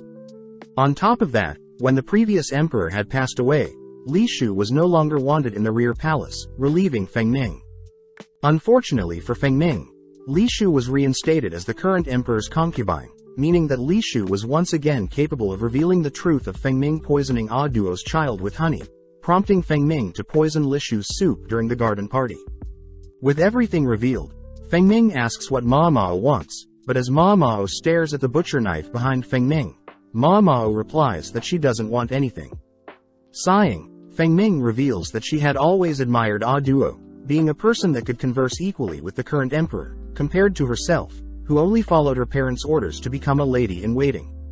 As Feng Ming begins to break down, reliving the moment when Ah Duo lifelessly reassures her ladies-in-waiting to not blame themselves, as Ah Duo is aware that any child under the ages of 7 can pass away from any illness. Seeing Feng Ming cry, knowing that she was responsible for taking away the most precious thing in Ah Duo's life, Ma Mao wonders what Feng Ming was going through, having to serve Ah Duo for 16 years after, attempting to make it up to Ah Duo. Knowing that Jin Shi would surely arrest Feng Ming if he found out, Ma Mao suggests an alternative plan, leaving as Ah Duo watches Ma Mao head home. That night, Ma Mao leaps into bed exhausted, revealing that she had wrapped herself in several layers of solidified oil paper, having expected to be slashed. The next morning, Jin Shi reveals that Feng Ming has turned herself in, asking if Ma Mao has anything to do with this, which Ma Mao feigns ignorance. Jin Shi adds that Ah Duo will be moved to the south side of the palace, a decision made by the emperor a while ago. As Ma Mao heads through the palace with some dirty clothes, she reveals that she instructed Feng Ming to combine her attempt at poisoning Li Shu with the cause of death for Ah Duo's baby, reasoning that it was the only way to hide what truly happened to Ah Duo's child. But sadly, Ma Mao suspects Feng Ming will be sentenced to death. With several days passing, we see Jin Shi visit Ah Duo, all whilst Ma Mao struggles to fall asleep, choosing to have a midnight stroll. As Ma Mao climbs the palace walls, she admires the moon, noting how Feng Ming was executed and Ah Duo will be leaving the palace the next day. Just then, Ma Mao spots Ah Duo, offering to have a drink of booze. Unable to refuse the offer, Ma Mao learns that Ah Duo was always the emperor's friend, never expecting to be the emperor's concubine. Ma Mao wonders why Ah Duo clung onto the role of a concubine for so long, but Ah Duo ignores her, standing up and heading towards the edge of the palace walls, staring at the moat. Ah Duo notes how cold it must have been and how stupid the person must have been, leaving Ma Mao alone. As Ah Duo leaves, Ma Mao realizes that the servant that drowned truly was a suicide, and that Feng Ming had secretly helped the servant, even against Ah Duo's order. Seeing as it's too cold, Ma Mao begins heading back down the wall, but gets startled, falling off, only to realize it's Jin Shi. Attempting to leave, Ma Mao gets pulled for a hug from Jin Shi, revealing that he was forced to drink by Ah Duo, only to be thrown out. Feeling sorry for Jin Shi, Ma Mao tries to escape, but spots Jin Shi tearing up, allowing Jin Shi to cling on a little longer. The next morning, Ah Duo returns her crown, signifying the pure consort, handing it to Jin Shi. Seeing the two next to each other, Ma Mao realizes that Ah Duo reminds her of Jin Shi, remembering that Ah Duo never said her child passed, but instead left her. Ma Mao wonders if Ah Duo had purposely swapped babies with the previous emperors, known that her child would be a better life, and the reason she stayed in the rear palace so long was to ensure that her child would grow up right, also explaining why her father was punished for not noticing, and explains why the younger brother emperor's brother is never seen. But Ma Mao notes she shouldn't just speculate, spotting Li Shu calling out to Ah Duo all whilst a single lady in waiting chases after her. Happy to see Ah Duo comfort Li Shu, Ma Mao leaves, as it's getting cold, but at the same time, we see Jin Shi investigate Feng Ming's family along with Ma Mao's past. Reviewing what happened after Feng Ming's execution, Jin Shi notes how Feng Ming's family was ultimately punished as well, but Ah Duo was deemed innocent as Feng Ming claimed all wrongdoings. Going through the list of family members connected to Feng Ming, Jin Shi notices the types of business the related families owned, along with 80 children belonging to those various families, all present in the rear palace. Out of those 2,000 people connected, 80 were children, and sadly one of the families was the one that bought Ma Mao after she was kidnapped. Seeing Jin Shi frustrated, Gaoshan mentions how they could simply cover the fact that Ma Mao is connected, but Jin Shi knows that Ma Mao is a righteous person, and if she ever found out, Jin Shi fears Ma Mao would hate him for keeping her in the rear palace. Not wanting to be hated by Ma Mao, Jin Shi is suddenly reminded by Gaoshan that Ma Mao is nothing but a pawn to him, snapping him out of his daze. Cutting to Ma Mao, we see her chatting with Xiaolong, learning that those connected to Feng Ming will most likely be let go, scaring Ma Mao as she hasn't been able to send any more customers to Granny. Fearing that if she returns home now, Granny will probably sell her off, prompting Ma Mao to begin running through the palace, checking to see if there are any connections between the merchant family that bought her after her kidnapping, and Feng Ming's family. Out of breath and still unsure of her situation, Ma Mao spots Jin Shi, running over to him and asking if they can chat. Moving to a private location, Jinshi hands Mao the list of people that will be let go, which Mao realizes she will be one of those being let go. Asking how Mao feels about the situation, Mao thinks about how life is quite pleasant in the rear palace, being able to taste all sorts of foods, as Gyokuyu's lady-in-waiting, whilst also having access to all sorts of herbs through the quack doctor. Sadly, Mao knows she shouldn't beg, telling Jinshi that she knows she's a servant, so she'll happily accept whatever happens to her. Even though she knows she shouldn't, Mao asks to stay and in exchange take a pay cut, but Jinshi has to be stern, officially relieving Mao of her duties in the rear palace. With Mao packed up, we cut to Jinshi sulking in the corner, with Gaoshin attempting to cheer him up with no progress. With a week passing, Gaoshin notes how Mao politely left, but Gyokuyu was not very happy with the decision. But Jinshi had reasoned that he didn't want to keep Mao only to be used, but Gaoshin wonders if there will ever be another like Mao, as she probably was more than any other normal toy Jinshi was used to. With Mao returning to the pleasure district, she is immediately assigned to attend a party with the 3 verdigris princesses, shocked to hear that a noble was able to afford all 3 princesses at once. As Mao gets ready for the party, she reveals that she was paid a good amount when she was fired, able to avoid being sold off, and instead is assigned to attend the upcoming party to help the verdigris princesses stand out. As Granny barges in to order the girls to hurry up with preparations, Granny notes how beautiful Mao is, asking if Mao would reconsider being a courtesan. As Mao and the others head towards the nobles' party, Mao notes how she doesn't have the features nor the talent to play the part of a courtesan, ultimately arriving at the noble party. Upon entering, Mao is amazed at all the antique and valuable goods littered around the noble's palace, entering a room filled with young nobles that apparently Lihaku had introduced.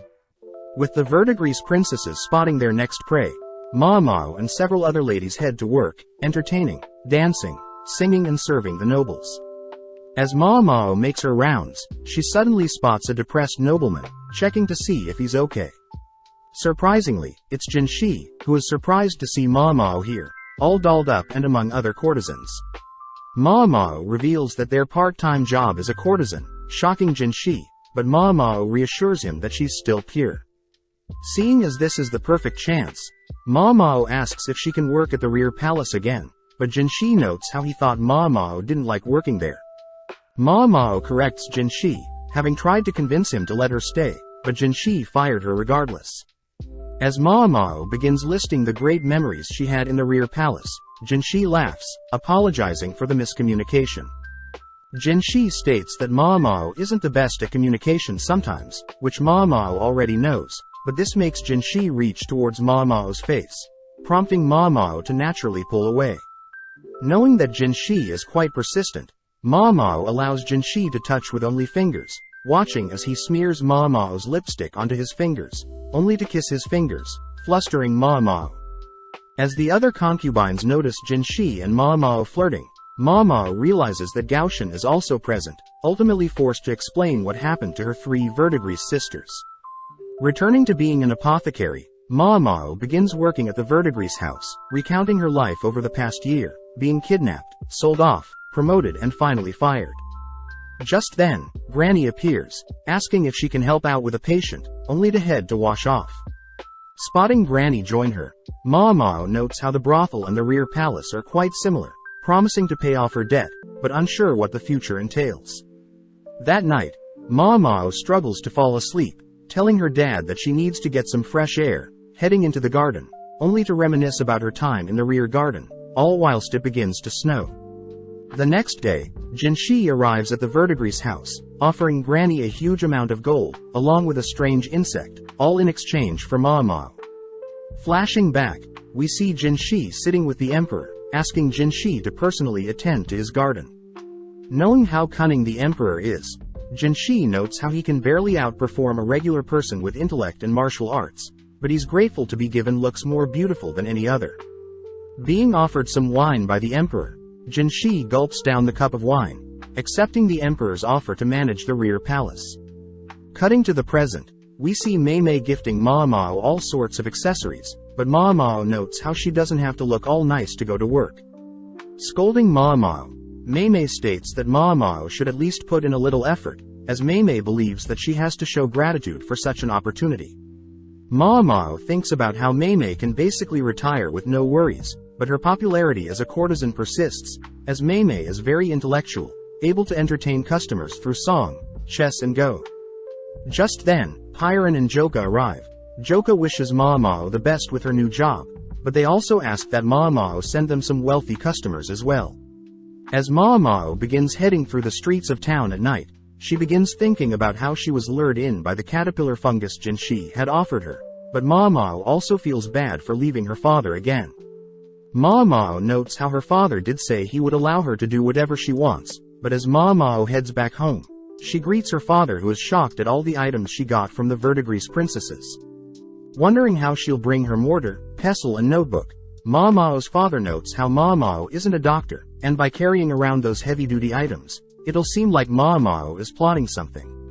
Seeing as tomorrow is the big day, Mao and her father head to sleep, with Mao scooching close to her father. Seeing Mao guilty for leaving, Mao's father reassures Mao that she can return anytime she wants, knowing that her father, her granny along with her 3 big sisters will be waiting for her. With the big day arriving, Jinshi is shocked to see Mao being delivered by Granny and the 3 VIDZ princesses, but before Mao leaves, Granny reminds Mao to bring back wealthy guests.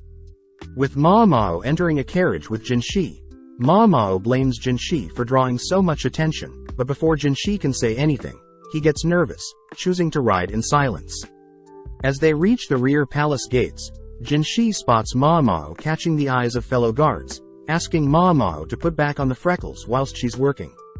At the same time, we see a man playing Go all by himself, learning that Jinshi had recently bought a courtesan, intrigued that the lady was from the VIDZ house.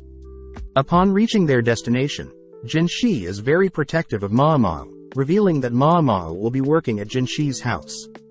Gaoshan explains that since Mao was fired from the rear palace, Mao will now be working in the outer court, compared to the rear palace, which is considered the inner court.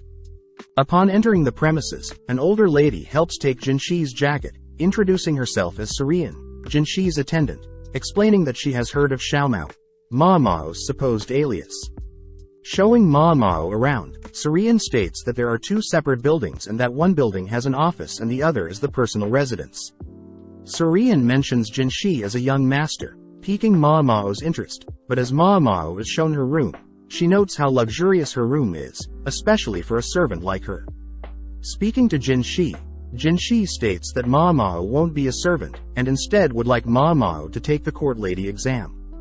With no other option, Mao wakes up early the next day, applying her freckles makeup, along with wearing her newly cotton garment, heading outside.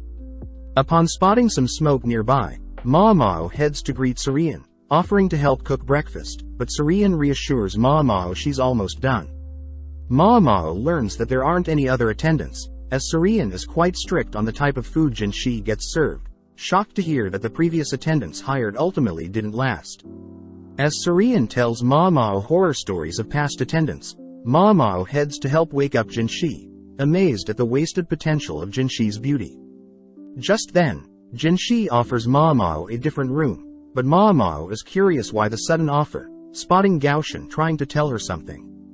Asking for a room with a stable and a well nearby, Jinshi unfortunately can't provide stables, but we cut to later that day. As Mao and Gaoshan walk through the palace, Mao notes how Jinshi is actually quite busy, always wandering around the rear palace, but as Mao and Gaoshan head through the palace, Gaoshan asks Mao to avoid other military officers at all cost. Being led around the outer palace, Mao struggles to remember all the locations, ultimately stopped by the Director of Waters, the department responsible for rivers, demand and water projects. Checking out the area, Mao notes the lack of herbs in the outer palace, noting that it must have been her father that planted herbs in the rear palace. Gaoshan reminds Mao to stay focused, as she'll be working in the outer palace when she becomes a court lady. Upon returning to Jinshi's home, Mao spots Surian cutting up some charcoal, and asks to deliver the charcoal to Jinshi. Upon entering his office, Mao is amazed as Jinshi's office is filled with top-class items, wondering how high up Jinshi truly is. As Mao leaves Jinshi's office, she spots several court ladies eyeing her down, reasoning that it's quite normal to check out the new girl. Apparently, the court ladies in the outer palace are far more qualified and educated, compared to the female officials in the rear palace, explaining the arrogance of the court ladies. As Mao stops to clean a dirty spot on the palace walls, the court ladies walk up to Mao, demanding to know why Jinshi was assigned such a frail-looking girl. Thinking of a way to resolve things, Mao utters that they're simply jealous of her, but this gets Mao slapped. Seeing she was being too vague, Mao states that she knows the court girls fear that Jinshi has a peculiar taste for underdeveloped girls like Mao, irritating the girls as Mao is reading their minds.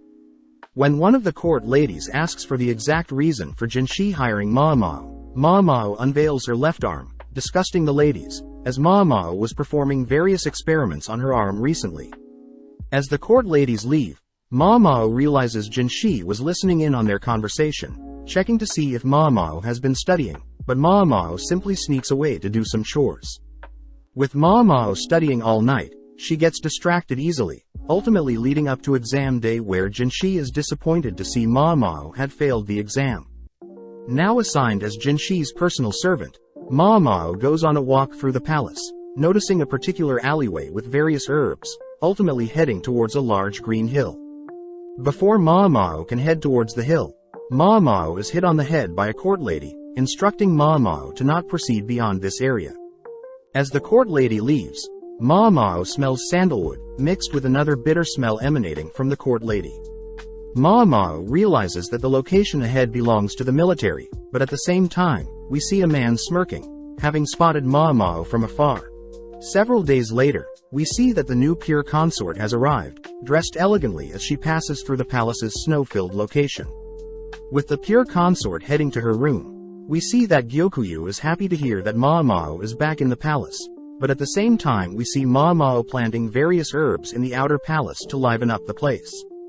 Just then, Surian appears, calmly reminding Mao to clean up the office, prompting Mao to apologize, rushing off to fulfill her duties.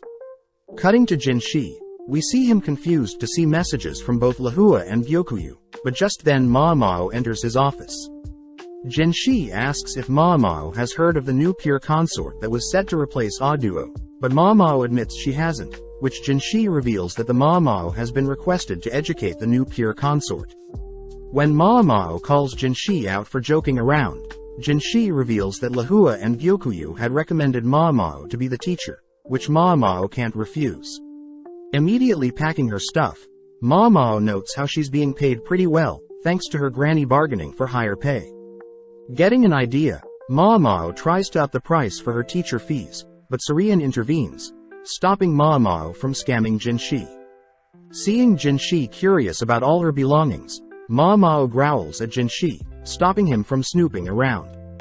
With Gaoshan offering to help Mao wheel all her belongings, Mao states that she will carry everything herself, setting off to the rear palace with Gaoshan and Jinshi. With a nostalgic feeling re-entering the rear palace, Mao is still amazed at how Jinshi is with the ladies, but seeing as there are too many ladies around, Jinshi charmingly asks everyone to leave. Seeing as Mao will be holding a meeting for only the concubines, Mao stops Jinshi and Gaoshan from attending her lesson, barely able to push Jinshi out of the room. Finally, in front of the high-ranking concubines, Mao is happy to see Gyokuyu and Hongnang are well. Mao also sympathizes with Lishu being nervous, but is also impressed that Lady Lahua has made a full recovery since she last saw her. Finally is the new pure consort, Lady Lulin, seemingly wearing a flashy southern style. Getting right down to business, Mao begins her lesson to help the ladies out, handing out copies of books and various items. As Mao begins her lesson, we see Gyokuyu is giddy, Lahua is flustered, Lishu is shocked and Lulin is bored. With several hours passing, we see Jinshi outside trying to listen in on Mao's lesson, but suddenly Mao leaves the room, realizing that Jinshi was trying to peep on her lesson. Checking in on the concubines, Jinshi is surprised to see the various expressions on the ladies, but Mao reiterates that she simply shared knowledge that should be kept between ladies. Happy to see that Gyokuyu and Lahua are at least happy, Mao locks eyes with Lulin for a second, but Lulin simply turns away, leaving for now. That night, we see Mao collapse into her bed, tired from all her duties today. Just then, Mao hears a massive explosion, springing out of bed, but realizes Surian will scold her if she leaves, so Mao chooses to stay in bed. At the scene, we see a man calling out to Master Lacan, who is inspecting the explosion, seemingly hiding something. The next day, Mao helps clean up Jinshi's office, taking piles of paper to burn near the military office, but suddenly is thankful that Gaoshan and Jinshi have given her some extra layer of clothing. Heading around the rear palace, Mao notes how it's such a shame that no medicinal herbs are being grown, making it her goal to plant herbs beside the already existing dandelions and mugworts. Getting distracted by various other plants, Mao spots Lihaku from afar, rushing to greet him. Noticing he has a different belt color, Mao realizes that Lihaku doesn't know she was fired from the rear palace, but commends Lihaku for working hard to get promoted in order to visit Pyron again. Mao reveals that, in order to spend a night with Pyron, a commoner must fork over half of their annual salary, but since Lihaku couldn't afford Pyron, Lihaku had been sitting down to have tea with other ladies, hoping to catch a glance of Pyron. Noticing the destroyed building, Mao learns that the massive noise was due to a fire last night, and Lihaku has been sent out to investigate. As Mao walks closer to investigate, she learns that no one was injured in the fire, only to observe the fire had spread to adjacent buildings. With the various scattered shrapnel, Mao realizes this must be an intentional attack, noting that the occasional barbarian attack against the Emperor's property is plausible. Inside the burnt building, Mao spots a burnt potato, realizing the building must have stored food. Seeing something shiny, Mao heads over to pick up a smoking pipe, but is suddenly scolded by Lihaku for snooping around. Putting things together, Mao realizes something, escaping from Lihaku's grip, only to run across to the building in front of the burnt building. Upon confirming that this building also stores food, Mao asks if she can make use of various items and tools, wanting to test out a hypothesis. Constructing a wooden box, Mao fills the box with flour, asking for some water, along with everyone to be careful. As Mao lights a flame, she reminds Lihaku that the experiment will be dangerous, but Lihaku doesn't believe Mao. As Mao tosses the flame into the box, a small explosion suddenly encases Lihaku, who is splashed with water to avoid burns. Mao reveals that airborne flowers when ignited will cause a massive explosion, deducing that someone must have snuck into the storage room to have a quick smoke, unknowingly creating a massive explosion. Amazed that Mao knows all of this, Mao states that she had done something similar when she was younger, but Mao is more worried of Lihaku catching a cold, asking Lihaku to visit her father for some medicine if he visits the Verdigris house again. That night, Mao realizes that the steel pipe she found must have belonged to a high-ranking noble, choosing to clean it up and keep it for now. At the same time, we see a man crying that he is worthy too, but off to the side a mysterious man observes the crying man. The next day, we see several eunuchs chatting about how Lihaku had figured out the reason for the explosion in the storage room, but they all note how there are rumors that a servant girl was the one who solved it, believing she belongs to Jinshi. Just then Lacan appears, having been sleeping nearby, asking if the men could tell him more about the rumors. That night, we cut to Mao doing some housekeeping, only to run into Gaoshan, who asks Mao to look at a scroll. The scroll is apparently about a poisoning that occurred 10 years ago, involving the poisonous pufferfish. Dreaming of the day she gets to taste pufferfish, Gaoshan offers to take her to a stop, piquing Mao's interest. Gaoshan reveals that recently a colleague had asked for advice regarding a similar event that occurred recently, involving a high-ranking bureaucrat who ate a pufferfish and is now in a coma. Wondering if she should be hearing this top-secret information, Gaoshan is happy to share, trusting that Mao will keep everything a secret.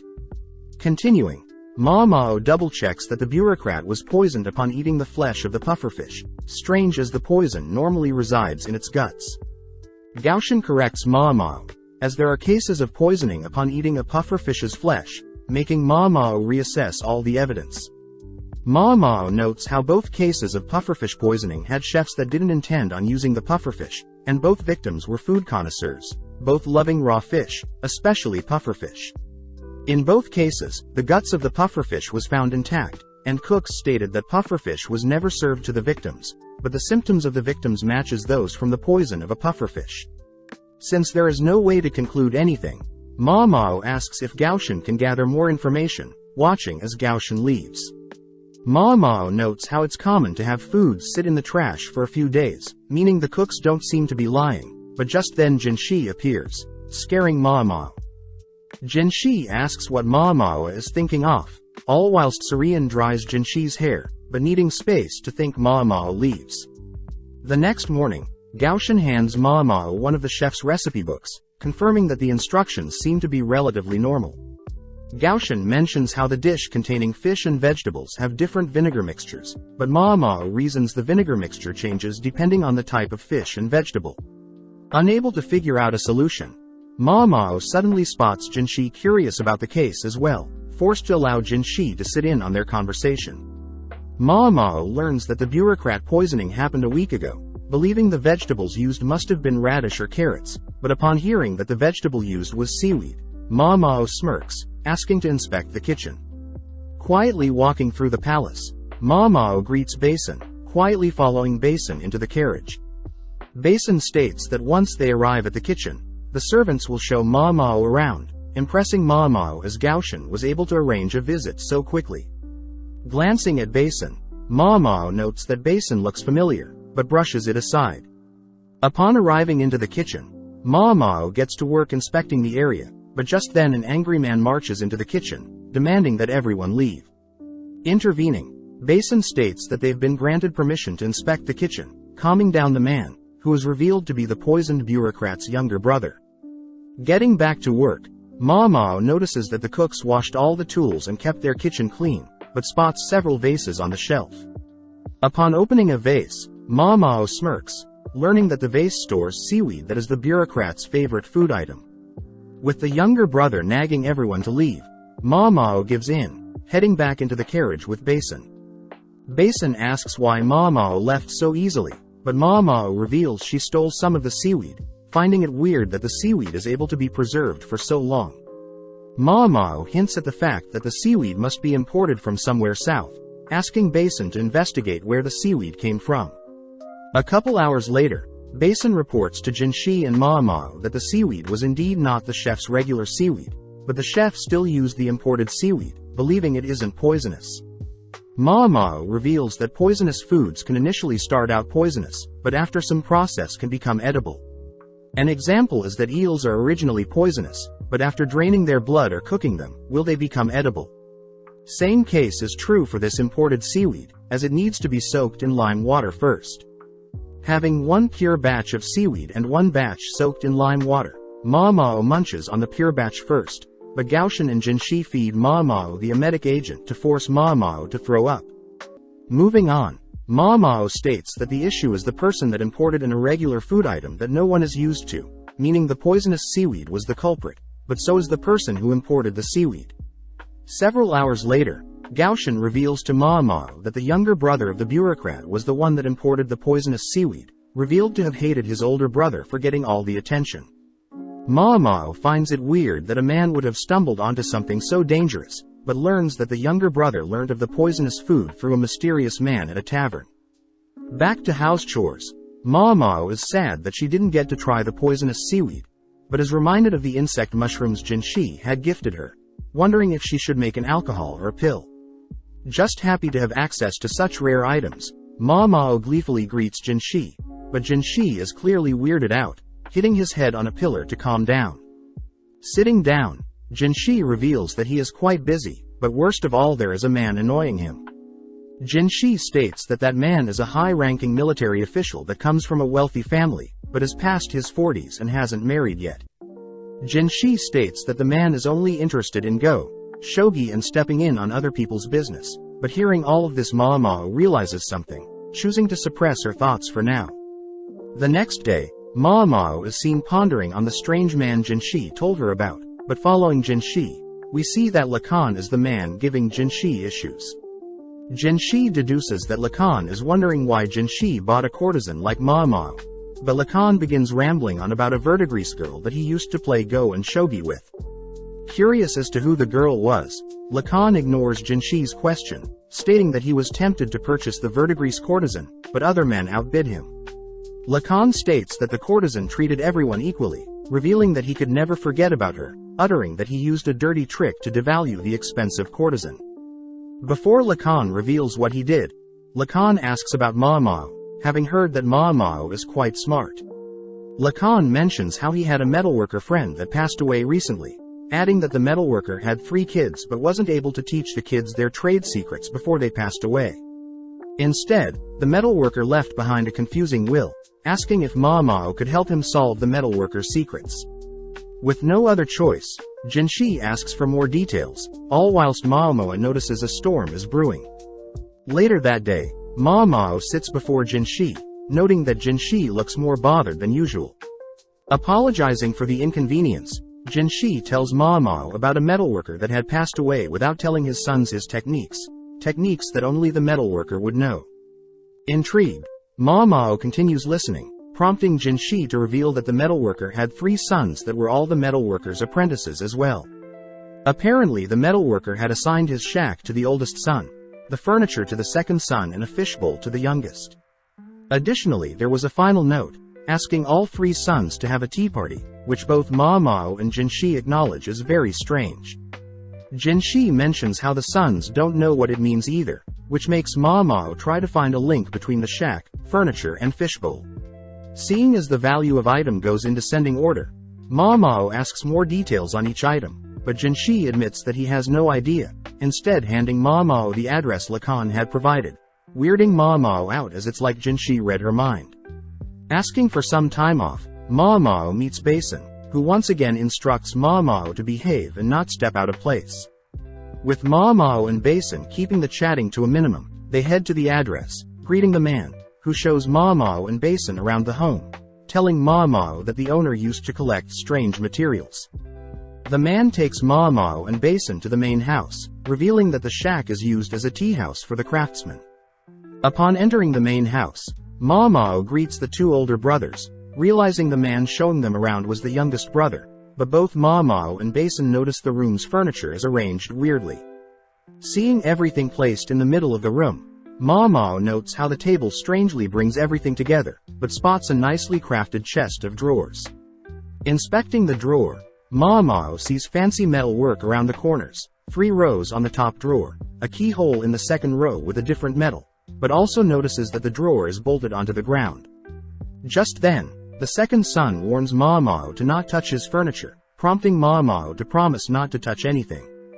Upon seeing the calm expression on the eldest son, Ma Mao wonders why a window is placed so high up in the room, completely ruined by the chestnut tree obstructing the sun from getting in. Suddenly Ma Mao realizes that there is an imprint on the furniture, wondering what is missing. Just then, the eldest son demands to know if Basin and Ma Mao can truly figure out what their father left behind, but Ma Mao signals to Basin to ask for more information from the 3 brothers. The eldest son reiterates that he was left behind the shack, the second eldest was left the chest of drawers and the youngest was given a glass fishbowl, an item that Ma Mao knows is quite expensive, having expected it to be made of ceramic or wood. Speaking up, the second son berates his father for also leaving him a useless key that doesn't work on the keyhole in the second row nor any other keyholes on the drawer. Agreeing, the eldest son is annoyed he can't get the second son's chest out of his shack, but hearing his 2 older brothers talk bad about their father, the youngest son tries to interject. Sadly, the 2 older brothers talk over the youngest son, stating that the youngest is lucky to even be given an item that he can sell, but hearing all of this, Ma Mao can't help but feel sad for the youngest son. Suddenly, their mother appears, ordering the oldest sons to stop being negative, apologizing to Basin and Ma Mao, only to serve everyone some tea. Ma Mao realizes that the brothers have a set position in the room, perfectly allowing the sun to hit the chest in a few minutes, but Ma Mao notices that there is no sun damage on the chest. Realizing something, Ma Mao gets up and heads over to the drawer, noticing something is stuck in the drawer's keyhole. Seeing Basin following her around, Ma Mao realizes Basin looks like Gaoshan, but turns to the second brother, learning that the drawer used to open and that there is only one key. The second son also mentions that their fathers said whatever is inside will break if the sons force the lock open, giving Ma Mao enough pieces to begin thinking.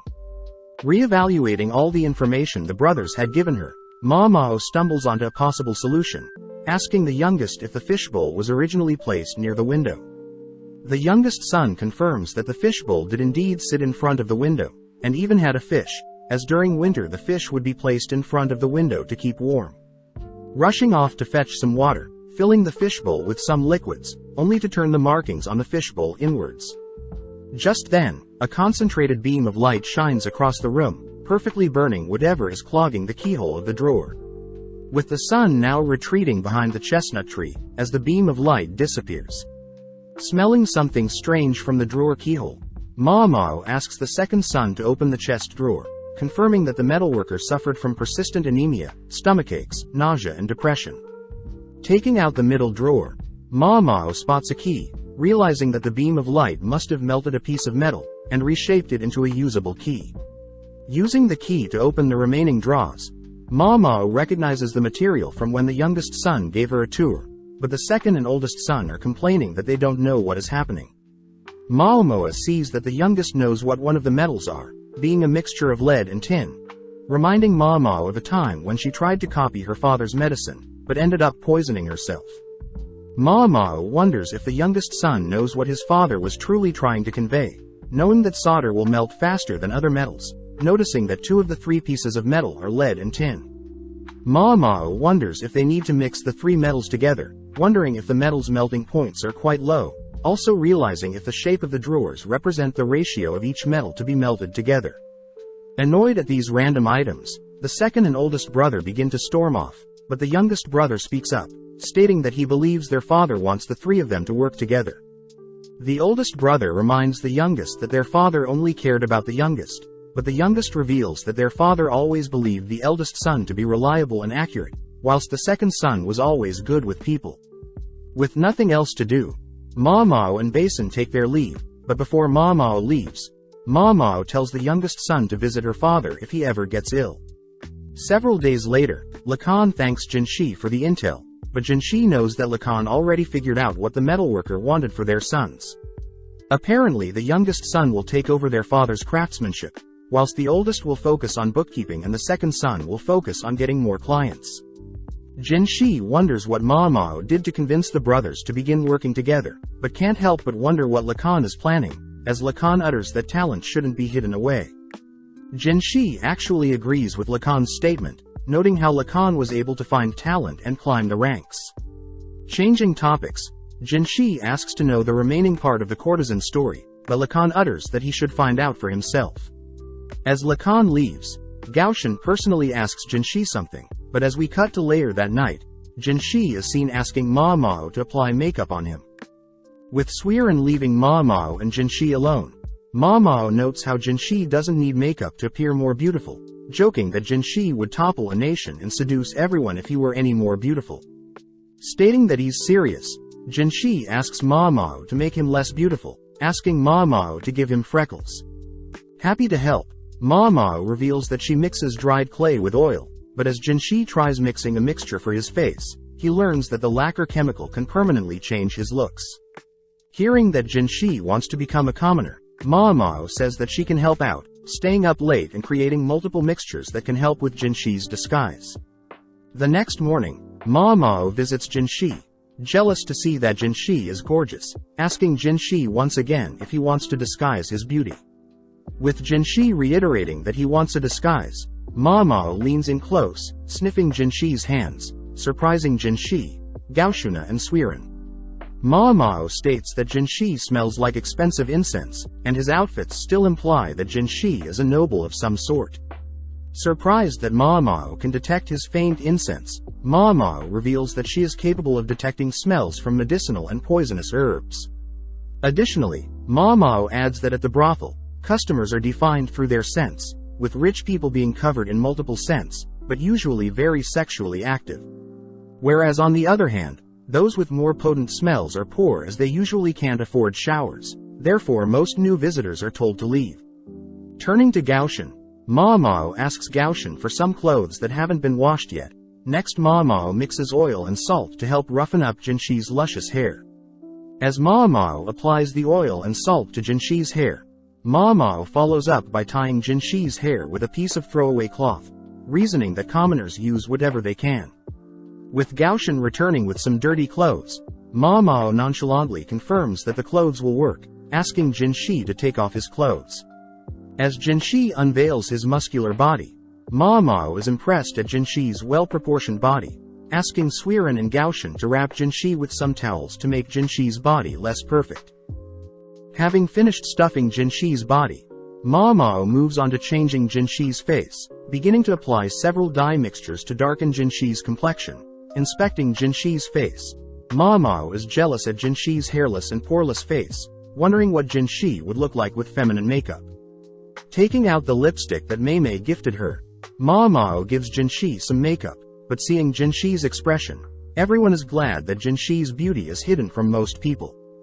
Back on track, Ma Mao adds random blotches to Jinshi's face, along with eye bags and various molds. Additional blotches are added around Jinshi's body and under Jinshi's fingernails, but seeing Jinshi's masculine hands, Ma Mao realizes Jinshi has calloused hands, most likely from wielding a sword. Next, Ma Mao unveils a potent mixture, asking Jinshi to drink it in order to change his voice, as the drink is made from several irritants. Finally, Ma Mao asks Jinshi to stuff his cheeks with cotton to change his face structure, revealing Jinshi's new look, but Ma Mao is still amazed that Jinshi is quite good looking, even after all of her hard work. Cleaning up all her tools, Ma Mao mentions how she's heading home to visit her family, but gets scared seeing Gaoshan smiling. Gaoshan reveals that Jinshi will be accompanying her home, but utters that having Gaoshan or Suiren accompany Jinshi would make Jinshi stand out, asking Ma Mao to accompany Jinshi.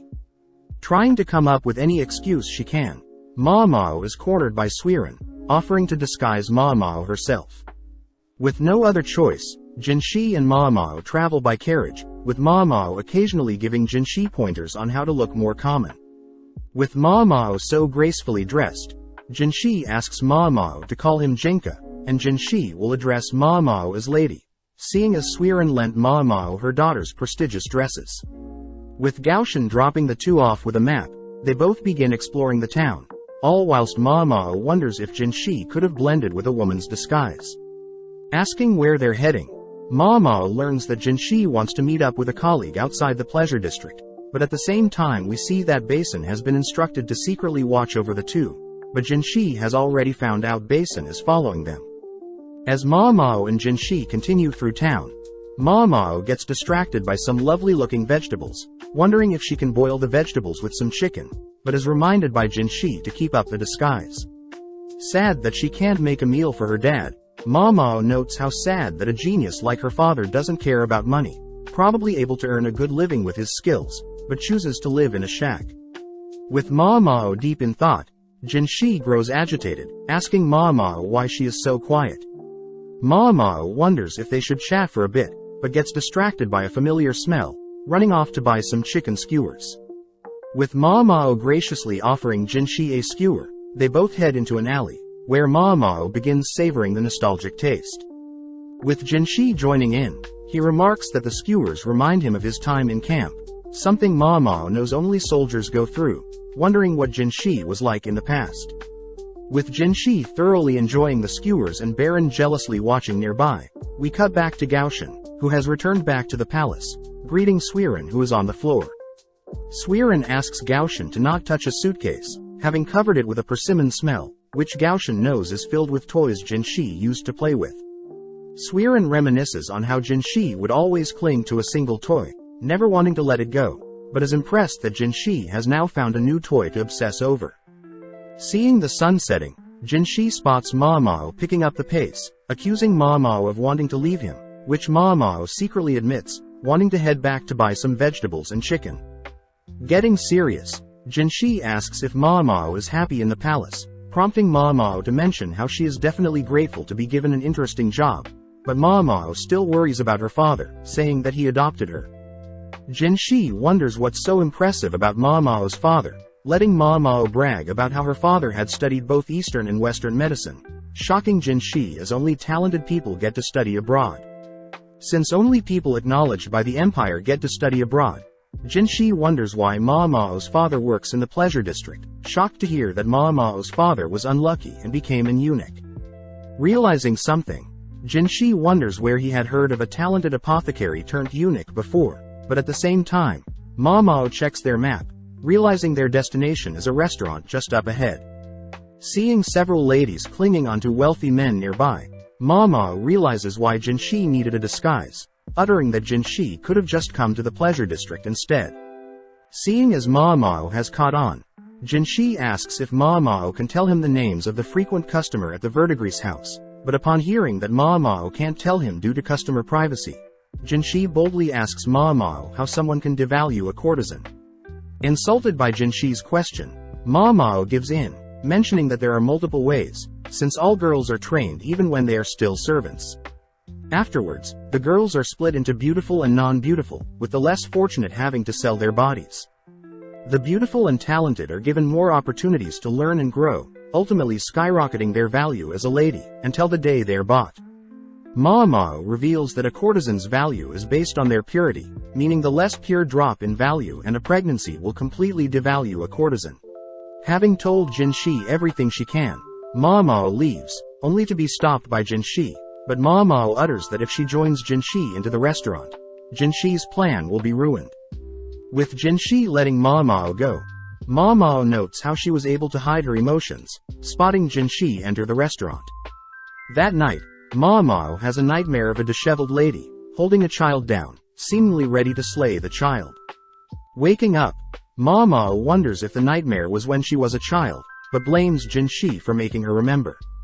As Ma Mao and her father have breakfast, Ma Mao's father asks Ma Mao to visit the verdigris house for him, prompting Ma Mao to head to the verdigris house, greeting some of the workers. Having not seen Ma Mao in a while, one of the male workers notes how he's impressed that Ma Mao is so busy, but just then Pyron is seen arguing with someone, only to rush towards Ma Mao, happy to see that Ma Mao has visiting. Seeing Granny storming after Pyron, Ma Mao states that Pyron seems busy as well, watching as Pyron and Granny argue. Quietly sneaking off, Ma Mao heads to a separate building nearby, worrying Granny and Pyron. Quietly heading into a building, Ma Mao greets the lady inside, revealing that the lady used to chase her off, but is now comfortable with Ma Mao bringing her medicine. Knowing that the lady is suffering from an illness, Ma Mao feeds the lady some of her dad's medicine, worried that the medicine won't even help relieve the lady's pain. Cutting to Granny, we see her worried that a customer has appeared again, asking for Mei Mei to keep the customer busy. At the same time, Ma Mao thinks about how popular the verdigris house is today, as the verdigris house used to be a place of shame with most courtesans catching syphilis due to unsafe practices. Apparently Ma Mao's father had tried to warn and cure those affected by syphilis, but Granny and the courtesans didn't want a random eunuch to touch them, ultimately allowing rashes to grow on those affected by the disease. The lady in this room was one of the victims, locked away from society, which is better than being thrown away. As Ma Mao begins tidying up the room for some fresh air, Ma Mao is told by another servant girl that a man is currently visiting, and Ma Mao is to not leave this room. With Ma Mao understanding the situation, Ma Mao notes how that man is dangerous, but suddenly sees the lady sit up, only to begin placing random rocks in a sort of pattern. As Ma Mao sits in the room waiting for the man to leave, Mei Mei is seen entering the room, happy to report that the man is gone, but sadly tells Ma Mao that she is getting an offer again. With Ma Mao and Mei Mei heading back, Ma Mao wonders how Mei Mei can speak to such a strange man, but Mei Mei notes how as long as the man pays, she's happy to serve him. As Mei Mei and Ma Mao head to a nearby bathhouse, Mei Mei wonders if she should take retirement seriously, which Ma Mao notes that retirement age for courtesans is around 30, and Mei Mei is not even 30 yet. As the two relax in the bath, Ma Mao hears that Mei Mei plans to stay a courtesan for a little while longer, curious as to whether Mei Mei is in love or not. Ma Mao thinks to herself about the last time she felt love, but Mei Mei suddenly offers to scrub her back, followed by the other verdigris princesses joining them. Several days later, we see that Jinshi has returned home, shocked by the types of things offered to him in the pleasure district. Visiting Ma Mao, Jinshi hands Ma Mao a gift from Lacan, asking Ma Mao to share the gift with Suiren. Cutting their conversation short, Ma Mao heads to work, but Suiren notices that Jinshi and Ma Mao seem to be on bad terms. That evening, Suiren tells Ma Mao they will be having a vegetarian dinner, reminding Ma Mao to not eat any meat or fish. Seeing Ma Mao distracted, Suiren asks Maamao to stop hiding weird plants in the warehouse, wondering why she doesn't ask Jinshi for a place to store the plants. Maamao reiterates that she is a servant, which Suiren respects, as Maamao clearly knows where she stands, but reminds Maamao that at the end of the day everyone is human, and if Maamao separates humans based on status, Maamao could miss opportunities in the future. Getting back to work, Suiren asks Maamao to pick up some things for her, prompting Maamao to head to the palace's pharmacy, a place that Maamao only dreamt of visiting. Seeing hundreds of cabinets, Maamao wonders if she could quickly snoop through each cabinet, but suddenly hears someone calling out to her. Realizing that it was the court lady from several days ago, Maamao says that she's here to pick up some stuff, but suddenly a man calls out to the lady, Suire. Suire reveals that she's here to restock the medicine in the guardhouse, which Maamao realizes explains why she smelled like medicine when they met near the guardhouse, since she works there. Seeing Suire glare at her, Maamao simply waits for Suire to leave, overhearing the man utter that he feels bad for a court lady to be running errands, but rushes back to fetch Maamao's items. As Maamao heads back with the items Suiren requested, Maamao wonders who Jinshi truly is, seeing that he is always busy, constantly taking long bathes and burning incense, along with eating vegetarian food. Maamao wonders if Jinshi is associated with some sort of ritual, even though he's a eunuch, making Maamao wonder if Jinshi was made a eunuch like her father. At the same time, we see Jinshi stating that it makes sense that Maamao is so knowledgeable due to her father being a doctor, but Gaoshan states that he's never heard of such a skilled doctor turned eunuch that used to work in the palace. Just then Lacan barges in, offering to continue their conversation from before, glaring at Jinshi. Jinshi reveals that he knows Lacan's dirty tricks, but Lacan fires back stating that Jinshi stole what he was after, having spent a lot of time and is willing to pay whatever to get his prize back. Glaring back, Jinshi states that he refuses, shocked to hear that Lacan also knows who Jinshi truly is, but Jinshi is pissed knowing that Lacan is Maamao's true father by blood. With a smirk, Lacan leaves, asking Jinshi to tell Maamao he'll be visiting sometime. That evening, Jinshi runs into Maamao, telling Maamao that Lacan wants to meet Maamao, but seeing Maamao glare at him, Jinshi says he'll turn down Lacan's offer. With Maamao sad to see that Jinshi knows Maamao is related to Lacan, Maamao heads for the flower hill near the guardhouse, distracted as there are so many herbs on the hill. Suddenly Suire appears with a scythe, demanding to know what Maamao is doing here. Diffusing the situation, Maamao says she's here to visit, prompting Suire to kneel down beside Maamao, telling Maamao to be careful to not visit this hill too often.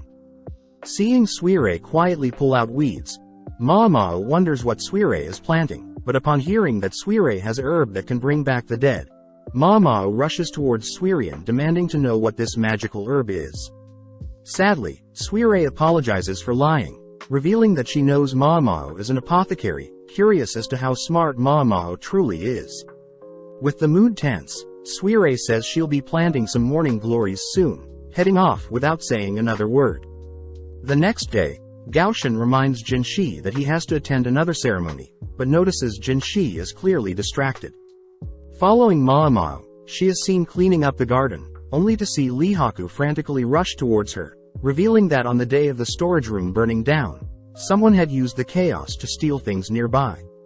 Wondering what was stolen, Lihaku and Maamao head somewhere more private, prompting Lihaku to reveal that several ceremonial tools were stolen. Lihaku utters that the managers in charge of said ceremonial tools are all gone, with one passing away the previous year and one recently falling ill due to some seaweed.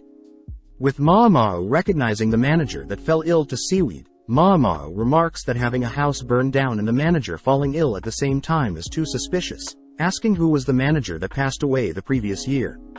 Upon hearing that the manager had a sweet tooth, Maamao instantly knew the manager was Conan, surprising Lihaku. Seeing as these two managers are related to Jinshi somehow, racking her brain for a motive, but first asks Lihaku for what he needs. Pulling out the metal pipe that Maamao found, Lihaku says he tried to return the item to the owner, but the owner refused to accept the item, having obtained it from a random court lady. Lihaku heard that on the night of the explosion, a guard had helped escort a court lady out of the palace, only to receive the valuable metal pipe as a gift. Wondering if the court lady had planted the pipe on the guard, knowing the guard would use it, Mao asks if Lihaku knows anything about the mysterious court lady, but reports state that the court lady covered her face. Luckily, Lihaku does mention that the court lady was tall and smelled like medicine, but this makes Mao suspect someone.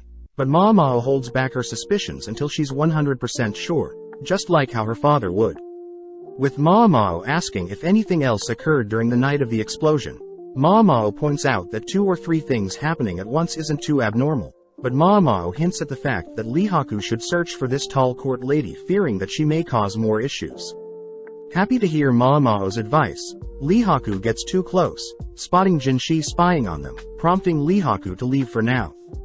Back in Jinshi's office, Jinshi notes how close Mao is to Lihaku, but Mao simply says Lihaku was asking for some advice. Wondering if Jinshi knows anything, Mao chooses to explain everything she spoke about with Lihaku, telling Jinshi that it's almost like someone had laid out several traps, hoping for a certain outcome. Hearing this, Jinshi and Mao both agree that these incidents could still be coincidences, but Jinshi notices that Mao is not excited about this mystery, stating that she doesn't want to step out of line. Getting an idea, Jinshi reveals that he had received some ox bazaar recently, completely catching Mao's attention, being a very important item to obtain. With Mao completely captivated, Mao asks if she can have the item, which Jinshi promises to give to her, as long as Mao continues to work hard. Heading to work, Mao learns that the manager that was food poisoned originated from the Board of Rights, a division that Mao doesn't recognize. As a man helps bring Mao studying material, Mao asks the man if he knows what the Board of Rights is. Mao is shocked to hear that the division deals with ceremonies. Realizing that Jinshi and the 2 managers are connected by ceremonies, this means that the theft that stole the ceremonial tools weren't a coincidence as well, prompting Mao to begin digging deeper into the ceremonies that take place in the palace. Seeing Mao focused, the man provides Mao a picture of a ceremonial building near the west end of the outer court, deemed the altar of the sapphire sky. The man points out that there is a pillar in the middle of the building, along with several banners that are hung during ceremonies, which makes Mao wonder why the man knows so much about the ceremonies. The man embarrassingly reveals that he also used to work in the Board of Rights, having been demoted for stepping out of line once, but comments that he's happy that the building is holding up fine. Elaborating, the man says that the central pillar in the building always seemed sketchy, as it seemed as if it would break and collapse on whoever was underneath, but when the man brought up the issue, he was demoted. Hearing this, Mao realizes someone very important could be killed if things went wrong, suddenly realizing something horrible will happen. Demanding to know when the next ceremony will take place, Mao is shocked to hear that a ceremony is occurring as they speak, instantly rushing out the door, believing that this is the work of an evil genius. As we see a man walking towards the middle of the ceremonial building, Mao realizes that the several traps laid out will eventually cause something catastrophic to happen today, finally reaching the ceremony building.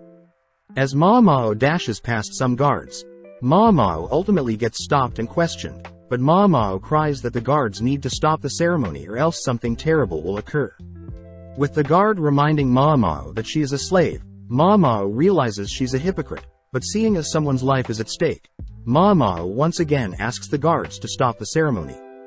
Coming up with an idea, Mao smirks, accusing the guard to be working with the perpetrator and praying for the downfall of the person inside, but this only causes the man to whack Mao to the ground. Barely able to stay awake, Mao is seen badly bruised, but seeing as everything is going according to plan, Mao reveals that she knows who the important person is inside, begging the guard to allow her through, and in exchange Mao will personally take all the blame if the ceremony is ruined. With the guard still refusing Mao's offer, a man suddenly speaks up, shocking everyone, as Lacan scolds the guard for injuring Mao. With Lacan personally granting Mao permission, Mao has no time to think about why Lacan is planning, rushing through the ceremony building, only to stop in front of the ceremony room. Knowing that she has to avoid being beheaded, Mao steals her resolve, rushing directly at the person in the middle of the ceremony, tackling right as the massive pillar above them collapses. With the important person revealed to be Jinshi, Mao notes how she has injured her leg, asking if she can be rewarded with the ox bazaar now. Before Mao can explain everything, Jinshi begins tearing up, realizing how beaten up Mao is, crying as Mao falls unconscious. With a serious glare, Jinshi carries Mao out of the building, passing by Lacan, but upon seeing Jinshi appear, every single person in the vicinity bows their head to Jinshi, shocking Lacan, as Jinshi is clearly a very important person. Suddenly waking up, Mao recognizes Jinshi's incense smells, wondering how she got here. Happy to see Mao awake, Suiren tells Mao that Jinshi brought her here, handing Mao a drink, and apologizing as Mao needs to get dressed to explain the situation. With Basin, Gaoshan and Jinshi meeting with Mao, Jinshi asks to know how Mao found him and knew that the pillar would fall. Mao begins going over all the coincidences that ultimately allowed her to figure out what the perpetrator had betted on. First was Conan's death, a member of the board right that occurred 1 year ago. Next was the fire at the warehouse along with the ceremonial tools being stolen. Finally was the manager that was poisoned. Hearing this, Jinshi learns that these incidents were probably staged, with the ceremonial tool being stolen, done on purpose to increase the likelihood of failure of the screws that held the pillar in the ceremony room. Not able to believe what Mao is saying, Basin states that the stolen items would have been easily replaced without issue, but Mao reveals that the metal worker that passed away was most likely tasked with rebuilding screws, but seeing as the metal worker isn't alive anymore, the likelihood of tampering during the building process is quite likely. Hearing this, Basin realizes that a metal that would melt easily under low temperatures could have been used as sabotage. Jinshi wonders if the metal workers are working with the perpetrator, but Mao reassures Jinshi that the metal workers are innocent, as the metal worker probably only listened to the orders given to him. Mao suspects that the perpetrator most likely requested the dodgy replacement material prior, and only afterwards would kill off the metal worker to ensure that the perpetrator's identity would be kept a secret. Jinshi asks if Mao knows who the perpetrator is, but Mao simply says she knows the perpetrator is aware of the techniques and metals needed to falsify the ceremony replacement tools. As Jinshi is deep in thought, Mao notes how she was shocked to see that Jinshi was the important person at the ceremony, wondering who Jinshi truly is, especially to be targeted by such a convoluted scheme. Knowing that Suire is also somehow involved, Mao simply suppresses all her thoughts, cutting to several days later where Mao has recovered substantially, only to be called by Lihaku. Having a private chat, Lihaku reveals that Suire was involved with the crimes, but Mao is shocked to hear that Suire was found dead, having drunk poison by the time she was found. With Mao learning that Suire had worked alone, Mao spends the rest of the day wondering if Suire knew all along that she had no future, suddenly realizing something, rushing to ask Jinshi if she can meet the doctor that examined Suire's corpse. The next day, Gaoshan and Jinshi accompany Mao to inspect Suire's corpse, but upon seeing the doctor, Mao recognizes him as the doctor that seemed close with Suire. Getting straight to the point, Mao asks if the poison Suire ingested includes any thornapple, a type of poison that can also act as an anesthesia and appears like the white morning glory plant. With the doctor stuttering over his words and dancing around Mao's questions, Mao chooses to confirm herself, breaking open the coffin that houses Suire's body. Upon opening it, Mao states that Suire isn't inside, but the doctor cries that he personally checked Suire's pulse before she was sealed away. Glaring at the doctor, Mao states that the doctor had been used by Suire, prompting Gaoshan to stop the doctor from attacking Mao. Continuing, Mao says that they need to find what type of concoction Suire used as her poison, but Jinshi wonders how Suire's corpse was so easily transferred. Mao reveals that Suire simply walked out of the coffin herself, shocking everyone, as Mao states that there is a certain drug that can make someone appear dead, suspecting it to be a mix of pufferfish and thornapples. Asking Gaoshan to check the other coffins, Gaoshan manages to spot fingernail markings on a particular coffin, confirming that coffin to be Suire's coffin. Mao believes that several men had brought a replacement coffin and corpse, allowing Suire to disguise as a vendor, easily blending in with the crowd. Hearing something so absurd, Jinshi is amazed that Suire would go so far, but Mao utters that it was either a high-risk bet or death itself. Mao states that Suire would have escaped but smirks as Mao was able to figure out Suire's genius plan, hoping to one day meet such a genius that would willingly bet their own life to pull off such a devious scheme. As Mao gets giddy at the thought of learning the poison Suire used, Mao realizes that her wounds have opened up, asking if she could get patched up. That night, we cut to Lady Lulin receiving a message, but at the same time, we see Jinshi uttering that they took care of Suire's incident in secret. Jinshi reveals that the doctor that was friends with Suire had apparently been recommended to Suire by his master, therefore the doctor doesn't know anything about where Suire came from. Just then Gaoshan appears, reporting that Mao made it home safe, which reminds Jinshi of the issue of Lacan being Mao's real father. With Gaoshan pouring out a drink for Jinshi, Gaoshan confirms the drink is safe, prompting Jinshi to reluctantly scoff down the drink. 5 years ago, Jinshi had to take on the role of a eunuch in the rear palace, changing his age to 24, but had been drinking a special medicine to suppress his manhood. As Jinshi and Gaoshan chat, Gaoshan mentions how his children are becoming adults, meaning Gaoshan will soon have another grandchild. Jinshi notes how Basin is actually Gaoshan's son, which Gaoshan remarks is 19 years old, the same age as Jinshi's real age. The next day, Jinshi is seen visiting one of Lulin's helpers, learning that the current emperor isn't too fond of Lulin, as Lulin experiments with unorthodox dresses. With the emperor visiting Lulin every 10 days, Jinshi notes how Lulin's father is a high-ranking official, someone Jinshi knows is quite powerful. As Gaoshan and Jinshi leave, Jinshi utters how the current emperor doesn't like younger women, but Jinshi begins thinking about the past. Jinshi confirms that he is Ah Duo and the current emperor's son, having been swapped at birth with the current emperor's younger brother. As Jinshi visits Gyokuyu, Jinshi wonders why Gyokuyu seems off, heading to speak with Mao, only to reveal that Gyokuyu may be pregnant. With Jinshi asking Mao to start working under Gyokuyu, Mao wonders if Jinshi is taking care of her, as men aren't allowed in the rear palace, especially Lacan. Seeing Mao getting distracted, Suire warns Mao to focus, but several days later, we see Mao has perfectly integrated back into working under Gyokuyu. Happy to see that Gyokuyu, her daughter and the emperor seem harmonious, but Mao notes how the emperor is definitely more capable than he seems. As Mao thinks about the things that may arise in the future with Gyokuyu giving birth, we cut to Lihaku, who has overheard several girls gossiping about one of the Verdigris princesses being bought out. Back at the palace, Lihaku is seen more distracted than normal during training, but at the same time we see Mao reunited with the quack doctor, convincing him to not be lazy. When Mao tells the quack doctor of a doctor that received pay cuts due to their laziness, the quack doctor gives in, assisting Mao in tidying up their building. As the two sit for a break, Mao notes how excited the quack doctor is, wondering if the doctor is from a rich family, having used very expensive paper as a plate. The quack doctor reveals that his family back home specialized in making paper, being able to generate infinite wealth for a period of time, but after the previous emperor's mother banned the cutting down of trees, his family spiraled into financial hardships.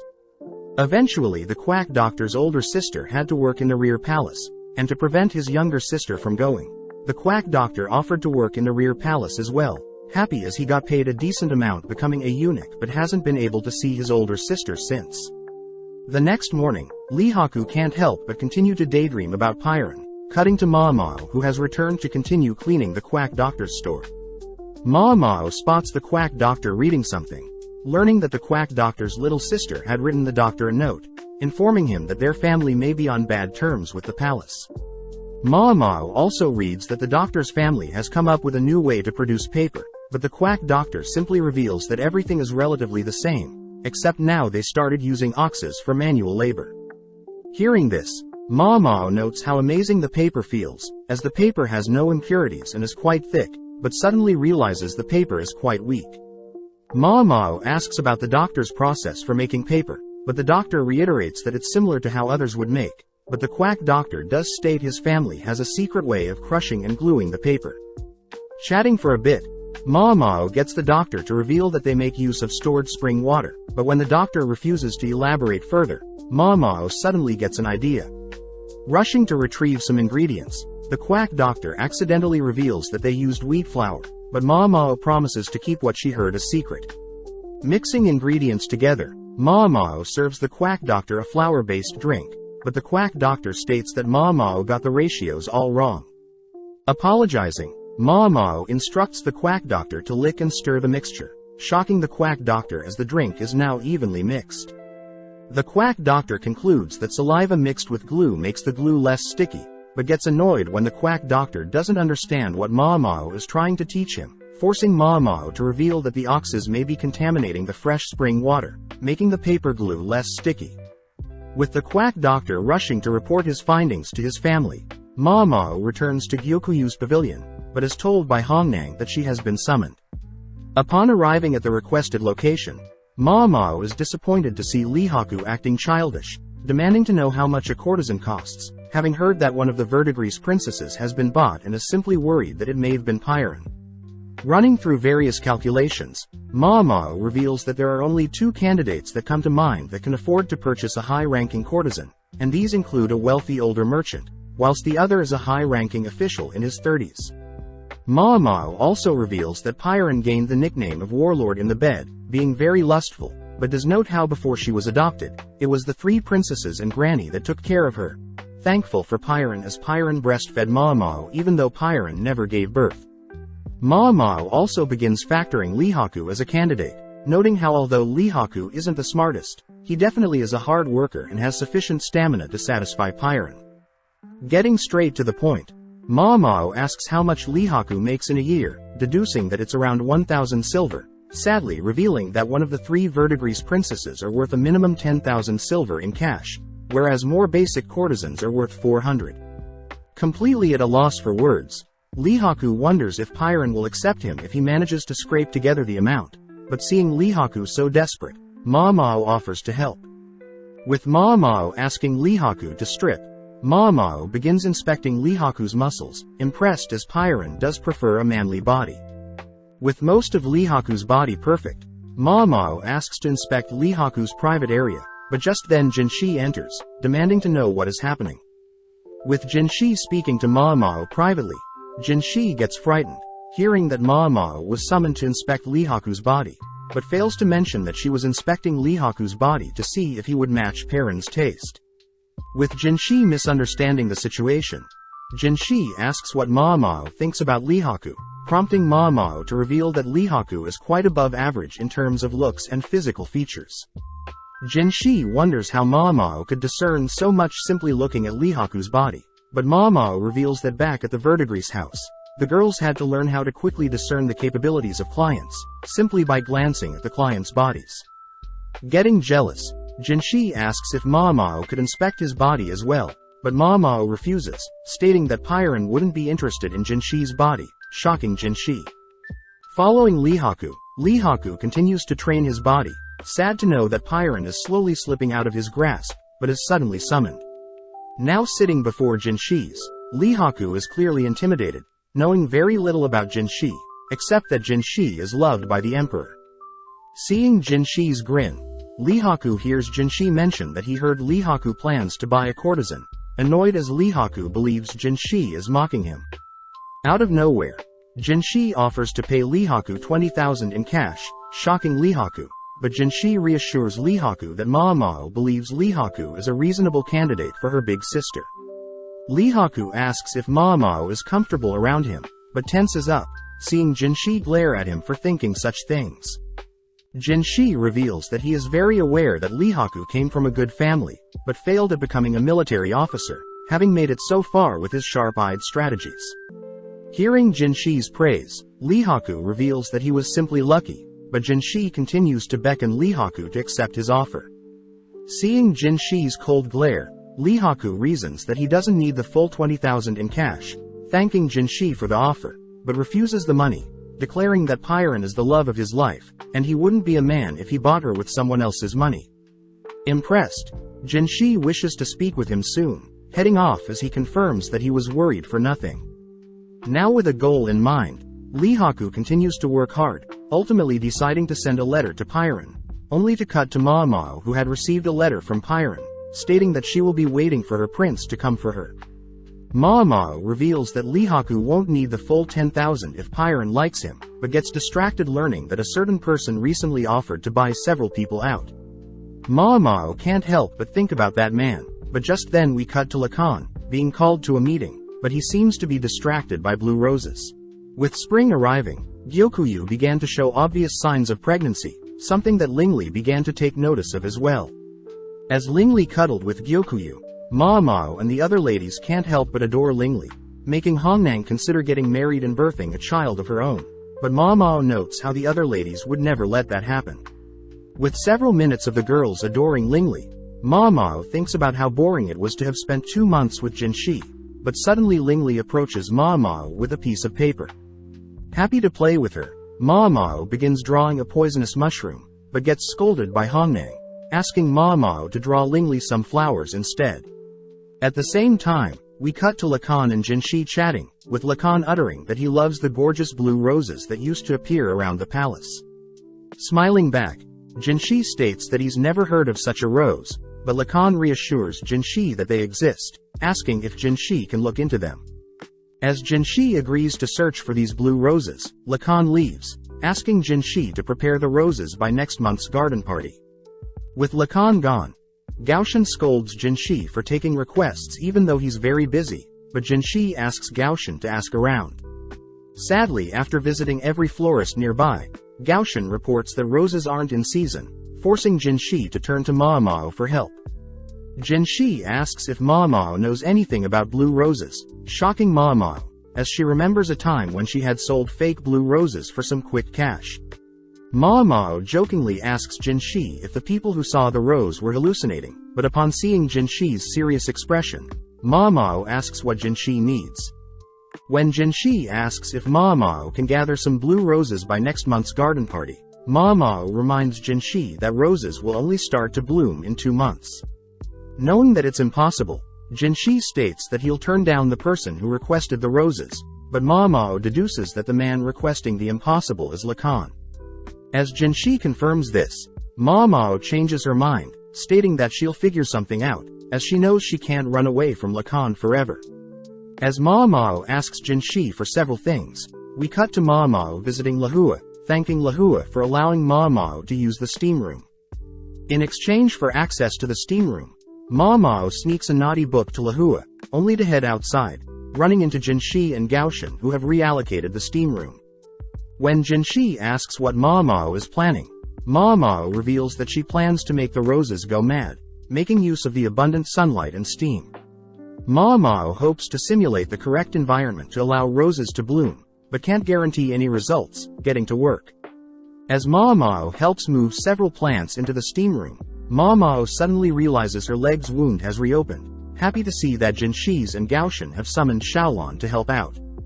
With an energetic Xiaolon by Mao's side, Mao begins instructing the eunuchs to place over 100 unbloomed roses in the steam room, happy that preparations are done.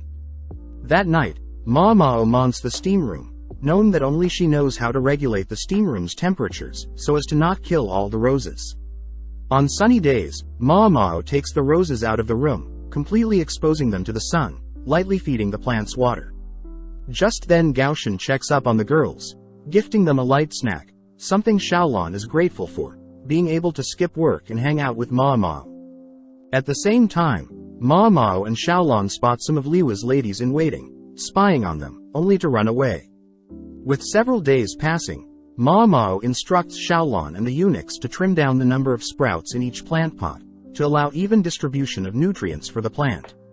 Seeing as it's beginning to rain, everyone rushes the roses inside the steam room, but as night falls Mao begins to worry that the roses aren't growing fast enough, staying up all night to regulate the steam room's temperature. With the next day arriving, Xiaolon is shocked to hear Mao get no sleep, offering to watch the roses as Mao sleeps. But Mao can't help but notice Liwa's ladies in waiting are watching them again. Mao comes up with something to distract them, giving Xiaolon a manicure, something that spreads among the ladies within the rear palace and even Lady Lahua.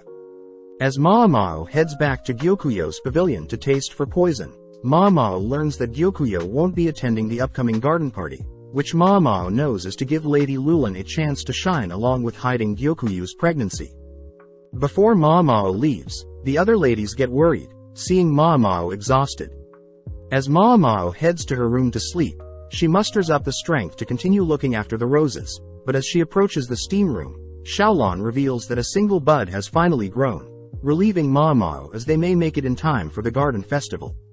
With the day of the garden festival finally arriving, Jinshi asks Gaoshan if there are any updates on the roses, both admitting that they aren't sure, having both been very busy. Just then Ma Mao appears, greeting Jinshi, but Jinshi can't help but notice Ma Mao's tired expression. As the garden party begins, various nobles and eunuchs watch as Lady Lulin makes her appearance, the daughter of Master Shisho. As Lulin catches the attention of all the men, Lulin stands before the emperor, prompting her father Shisho to ask if there is anything Lulin needs to improve on. At the same time, Jinshi appears, carrying various roses, presenting said roses to the emperor, impressing the emperor. Jinshi notes how he's receiving glares of envy, something he's very used to, but when Jinshi spots Shisho's blank expression, he remembers that Shisho is very cold and calculative, refusing to let his smile drop. As Jinshi leaves, he wonders what Lacan thinks of the roses, but Lacan is annoyed that Jinshi managed to pull it off. Following Ma Mao, she's seen resting on Yingua's lap, but as Jinshi arrives, Yingua leaves Ma Mao and Jinshi alone. Sitting next to each other, Ma Mao apologizes for not getting them to fully bloom, but Jinshi brushes that aside, asking Ma Mao how she changed the colors of the roses. Ma Mao reveals that the roses were originally white-colored, so all she had to do was mix various colored dyes and allow the roses to suck up the dye through some cotton wrapped around the base of the roses. Ma Mao had anticipated that some officials may quarrel about the roses, so Ma Mao had intentionally revealed the secret to the emperor prior to the garden party, something the emperor was pleased to learn. Jinshi wonders if the blue roses Lacan saw involved someone feeding blue water to the palace's roses, but Ma Mao can't confirm or deny. Changing topics, Jinshi spots Ma Mao had painted her fingers, but Ma Mao notes how she could have mixed balsam and wood sorrel to guarantee a more vibrant red color. Getting up, Ma Mao asks if Gaoshan had prepared the items she had requested, stating that she plans to catch Lacan off guard. Cutting to Lacan, we see him bored with the garden festival, revealing that he sees everyone as ghost stones, with men being black stones and women being white stones. Lacan states that by viewing his subordinates as pieces in his game, and it's his ability to maneuver and place said subordinates that gained him such a high rank in the art of war. Glancing around, Lacan gets a headache from seeing all the ladies have red manicures, a color he knows resembles balsam, but out of nowhere, Lacan spots Ma Mao appear alongside two other men. As Mei Mei is seen taking care of the sick lady, we cut to Ma Mao offering to play Lacan in some games, exciting Lacan as he gets to play with his daughter. As Gaoshan and Jinshi watches, Ma Mao offers to play a best-of-5 match, prompting Lacan to offer to give Ma Mao a handicap, but Ma Mao refuses the offer. Getting right to the point, Ma Mao states that she wants a prize for winning, which Lacan accepts, stating that Ma Mao must come live with him if he wins. Hearing this, Gaoshan is forced to stop Jinshi from interfering, with Ma Mao reassuring Jinshi that she's fine with the punishment. Ma Mao states that if she wins, Lacan must purchase a courtesan of her choosing, but refuses to elaborate further. With Lacan having a general idea of Ma Mao's scheme, Ma Mao adds 2 more rules, pulling out several ingredients. Pouring liquor into 5 cups, Ma Mao takes out an additional ingredient, a poison that becomes lethal after 3 or more sips. By dissolving the poison in 3 cups, Ma Mao begins mixing up the cups, stating that the winner after every match will force the loser to drink from 1 cup. Secondly, Ma Mao states that if her or Lacan leave their match, they are automatically deemed the loser. With Lacan agreeing to all of Ma Mao's scary conditions, Jinshi is shocked to see Lacan unfazed, wondering what Ma Mao is planning. As their first match of Chinese chess begins, Lacan manages to defeat Ma Mao, selecting the first cup for Ma Mao to drink from. After some more back and forth, Lacan once again defeats Ma Mao, worrying Jinshi as he watches Ma Mao drink from another cup. With Gaoshan and Jinshi skeptical of Ma Mao's capabilities, Ma Mao makes the first move for her third game, but with every move Ma Mao makes, Jinshi wonders what Lacan and Ma Mao are thinking. Out of nowhere, Ma Mao is declared the winner, as Lacan had purposely lost, asking Ma Mao if the cups with poison stand out from the non-poisoned. Ma Mao states that she believes it should taste awful, but at the same time, Jinshi knows that Lacan doesn't want to risk having his daughter Ma Mao take the poison 3 times, so Lacan plans on drinking at least one of the 3 poison cups to ensure Ma Mao is alive after being defeated. Upon downing his first cup, Lacan admits that the drink tastes awful, scaring Jinshi, as he's not sure if Lacan managed to find one of the poisoned cups. As Jinshi begins thinking about Ma Mao having to live with Lacan, Lacan suddenly gets flushed in the face, suddenly collapsing, unable to handle his alcohol. Jinshi demands to know what Ma Mao has done, but Ma Mao simply states that all the cups were filled with alcohol and the poison she added was simply more concentrated alcohol. When Gaoshan confirms that Lacan is only drunk, Ma Mao reveals that Lacan isn't able to handle his alcohol well, making Jinshi realize that Lacan only drank fruit juice when they were together. Since Ma Mao is the victor, she states that they should head out to cash in on her reward, but at the same time we flash back through Lacan's memories. Lacan narrates how he had always had trouble discerning humans apart, even forced to watch his father abandon his mother at such a young age. Being the oldest in his family, Lacan spent a lot of time playing Go and chess, learning how to discern people based on their voices and body, but thanks to his uncle, Lacan learned how to use Chinese chess pieces to discern people. After some time, Lacan was forced onto a high-ranking role, but was easily able to take on such a role, since Lacan used his love for chess to control other humans. One night, Lacan and some colleagues had visited a brothel to face a famous skilled courtesan, Fengxian, someone Lacan challenged to play Go, happy that an undefeated man like him is facing off against another undefeated player. Out of nowhere, Lacan ended up suffering defeat for the first time, laughing out of joy, as he finally saw the first human in his life. Admiring Fengxian's foxy eyes and crimson-red appeal, Lacan and Fengxian ended up spending several years together playing chess and Go. One night as Lacan and Fengxian chat, Fengxian revealed that she never knew her mother, having grown up in the pleasure district, and even revealing that it is forbidden for a courtesan to get pregnant. Sadly, as time went by, Lacan watched as Fengxian's popularity skyrocketed, restricting Lacan to only be able to afford to visit Fengxian every 3 months. Seeing Fengxian up to something, Lacan spots Fengxian messing with balsam and woodwhorl, a medicine that treats basic poisons, and the seeds burst near fruit. As Lacan admires the woodwhorl, Fengxian asks when Lacan can visit her again, sad to hear Lacan can only afford her in 3 months' time. As more days passed, Lacan had heard of Fengxian being bought, sad to see that her value had outgrown his reach, even as a military officer. On one of the last days, Fengxian had asked that the winner can do whatever they wanted with the loser, but as their match of Go began, they wound up embracing each other. As they both whispered how much they wanted to play more together, Lacan awoke in the middle of the night to Fengxian muttering some cryptic words about a baby, brushing them off as he slept. As 3 months passed, Lacan found out his uncle had lost his job in the rear palace, forced to watch his father scold his uncle for losing his role as doctor in the rear palace. Out of anger, Lacan's father ordered Lacan to go study abroad, but around the same time, Lacan had learnt that Fengxian's buyout was cancelled, and Lacan had expected to return within 6 months. Sadly, with 3 years passing, Lacan finally returned from abroad, shocked to see so many unread letters from Fengxian, spotting a peculiar bag as well. Upon opening the bag, Lacan is confused by the 2 pieces of branch, one long and one small, but suddenly Lacan realizes something. Rushing towards the verdigris house, Lacan recounts a popular way to curse someone involving one's fingers being severed. When Lacan made it to the front of the verdigris house, Lacan demanded to know where Fengxian was, but was beaten up by one of the servants, learning that Fengxian was pregnant because of Lacan, and was forced to take any job she could to make money. Back in the present, Lacan awakes in one of the beds in the verdigris house, greeting Meimei, who used to be Fengxian's servant and someone he often played games with. Handing Lacan some disgusting medicine, Lacan gets giddy when he learns Ma Mao made it for him, but Lacan also receives a box from Ma Mao, opening to see a withered blue rose.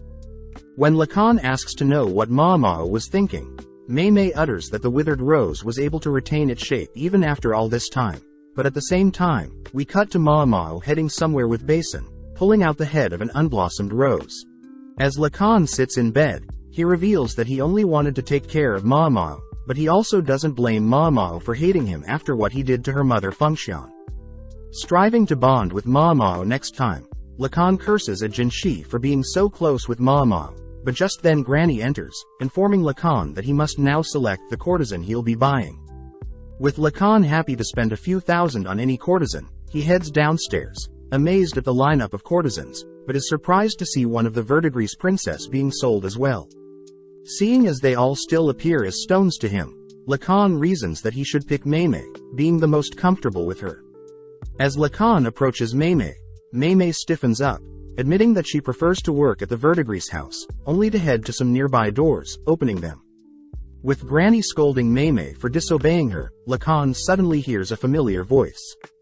As the voice overwhelms Lacan's senses, Lacan trips and falls whilst rushing towards the source, completely disregarding his own well-being, all whilst remembering Mao's words regarding a withered rose that retains its shape. As Lacan rushes into the sick lady's room, completely speechless upon spotting Fengxian, but upon hearing Fengxian utter such familiar words, Lacan sheds tears. Having chased after Lacan, Granny reveals that the Fengxian is very contagious, demanding Lacan leave and pick a courtesan. Ignoring Granny's words, Lacan kneels before Fengxian, stating that he'll choose the courtesan in front of him, and offers to pay whatever amount Granny wants. As Maymay holds Granny back from interfering, Lacan sits in front of Fengxian, placing a black and white go piece in Fengxian's hand, completely ignoring Fengxian's scars, and instead choosing to treasure this nostalgic feeling. As Lacan compliments Fengxian for teaching Mao such moves in Go, Maymay begins breaking down, knowing how significant it was for Lacan and Fengxian to reunite. Following Mao and Basin, they both head back to the palace, only to spot Lulan and her wicked father. Seeing Basin badmouthing Lulan's father, Mao attempts to leave, but learns that Jinshi wants to speak with her. As Mao greets Jinshi, Suiren quickly whips up a meal for Mao, shocked to see Mao so skinny. Sitting beside Mao, Jinshi wonders why Mao doesn't hate Lacan, but Mao states that she believes her mother didn't actually hate Lacan either, as she willingly allowed Lacan to impregnate her. Mao reiterates there would have been all sorts of ways to get rid of Mao during the earliest stages of pregnancy, but still Fengxian chose to keep Mao, leading Mao to speculate that her mother was taking advantage of Lacan. Mao states that Fengxian was able to estimate when she could get pregnant, and had timed it correctly when she spent a night with Lacan, but sadly Fengxian could have never anticipated Lacan leaving abroad for so long, even resorting to self-harm to get Lacan's attention.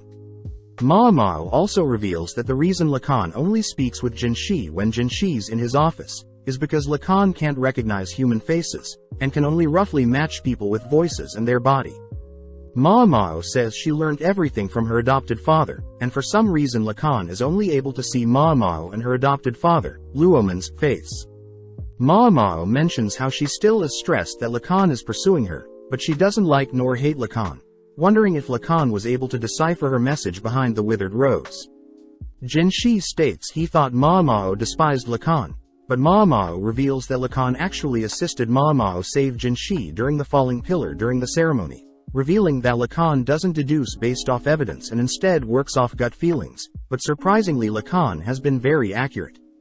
Mao begins thinking about how talented Lacan is, jealous to see such talent be wasted by such a lazy man, but warns Jinshi to never ally nor make enemies of Lacan. As Gaoshan asks Mao to not be so harsh to her real father, we cut to a few days later, where Mao has received a package from Maymay, reminded that she promised Maymay to dance for her, if Maymay was ever bought out. That night, Mao stands atop the walls of the palace, unveiling her dress, only to dance flawlessly as promised to Maymay. As Mao impresses herself by remembering all the moves, Mao is suddenly caught off guard, realizing Jinshi is beside her. As Mao accidentally trips over her dress, Jinshi is forced to catch Mao before she falls off the wall, only to scold Mao for being reckless. Mao wonders why Jinshi is here, but Jinshi reveals that he had received a report of a strange lady climbing the walls again. Lucky that the guard knew who Mao was and reported her to Jinshi. Firing back, Jinshi asks what Mao is doing up on the walls, prompting Mao to reveal that it's customary for courtesans to dance in celebration when one of their fellow courtesans are bought out. Jinshi adds that he heard Lacan had purchased a courtesan recently, mentioning that Lacan is going on vacation for 10 days, while Mao states that Granny is throwing a 7-day celebration. Mao admits she doesn't know how much Lacan spent on the courtesan, uttering that the courtesan won't be revealed to the world, but that what Granny planned in order to grow her business. Curious, Jinshi asks if Mao knows the courtesan Lacan bought, but cheekily, Mao says she doesn't know, annoying Jinshi. But Mao does mention that the courtesan Lacan bought won't live long. Mao notes how she was never told about her mother or father growing up, having heard everything secretly from other slaves and courtesans, but doesn't blame her mother for wanting to keep her pride. Thinking about how the recurring nightmares she occasionally gets, Mao states that her mother has no memories of Mao growing up, but is fine with her mother only remembering Mao through the finger she cut off as a baby, to send to Lacan. Changing topics, Mao suddenly realizes that her leg wounds have opened up again, wondering if she should stitch herself up, but this freaks out Jinshi. Choosing to pick Mao up, Jinshi leaps from the palace walls, all whilst protecting Mao. As Jinshi carries Mao across the palace, Mao gets embarrassed, learning Jinshi carried her the same way when she was passed out after the ceremony. Suddenly remembering something, Mao leans in close, teasing Jinshi, only to ask for the ox bazaar Jinshi promised, prompting Jinshi to headbutt Mao. The season ends as we cut to several days later, where Jinshi is visiting Mao at the Jade Pavilion, asking Mao for some more advice. Check out one of our other videos on the screen or in the info card above. Subscribe, like and comment.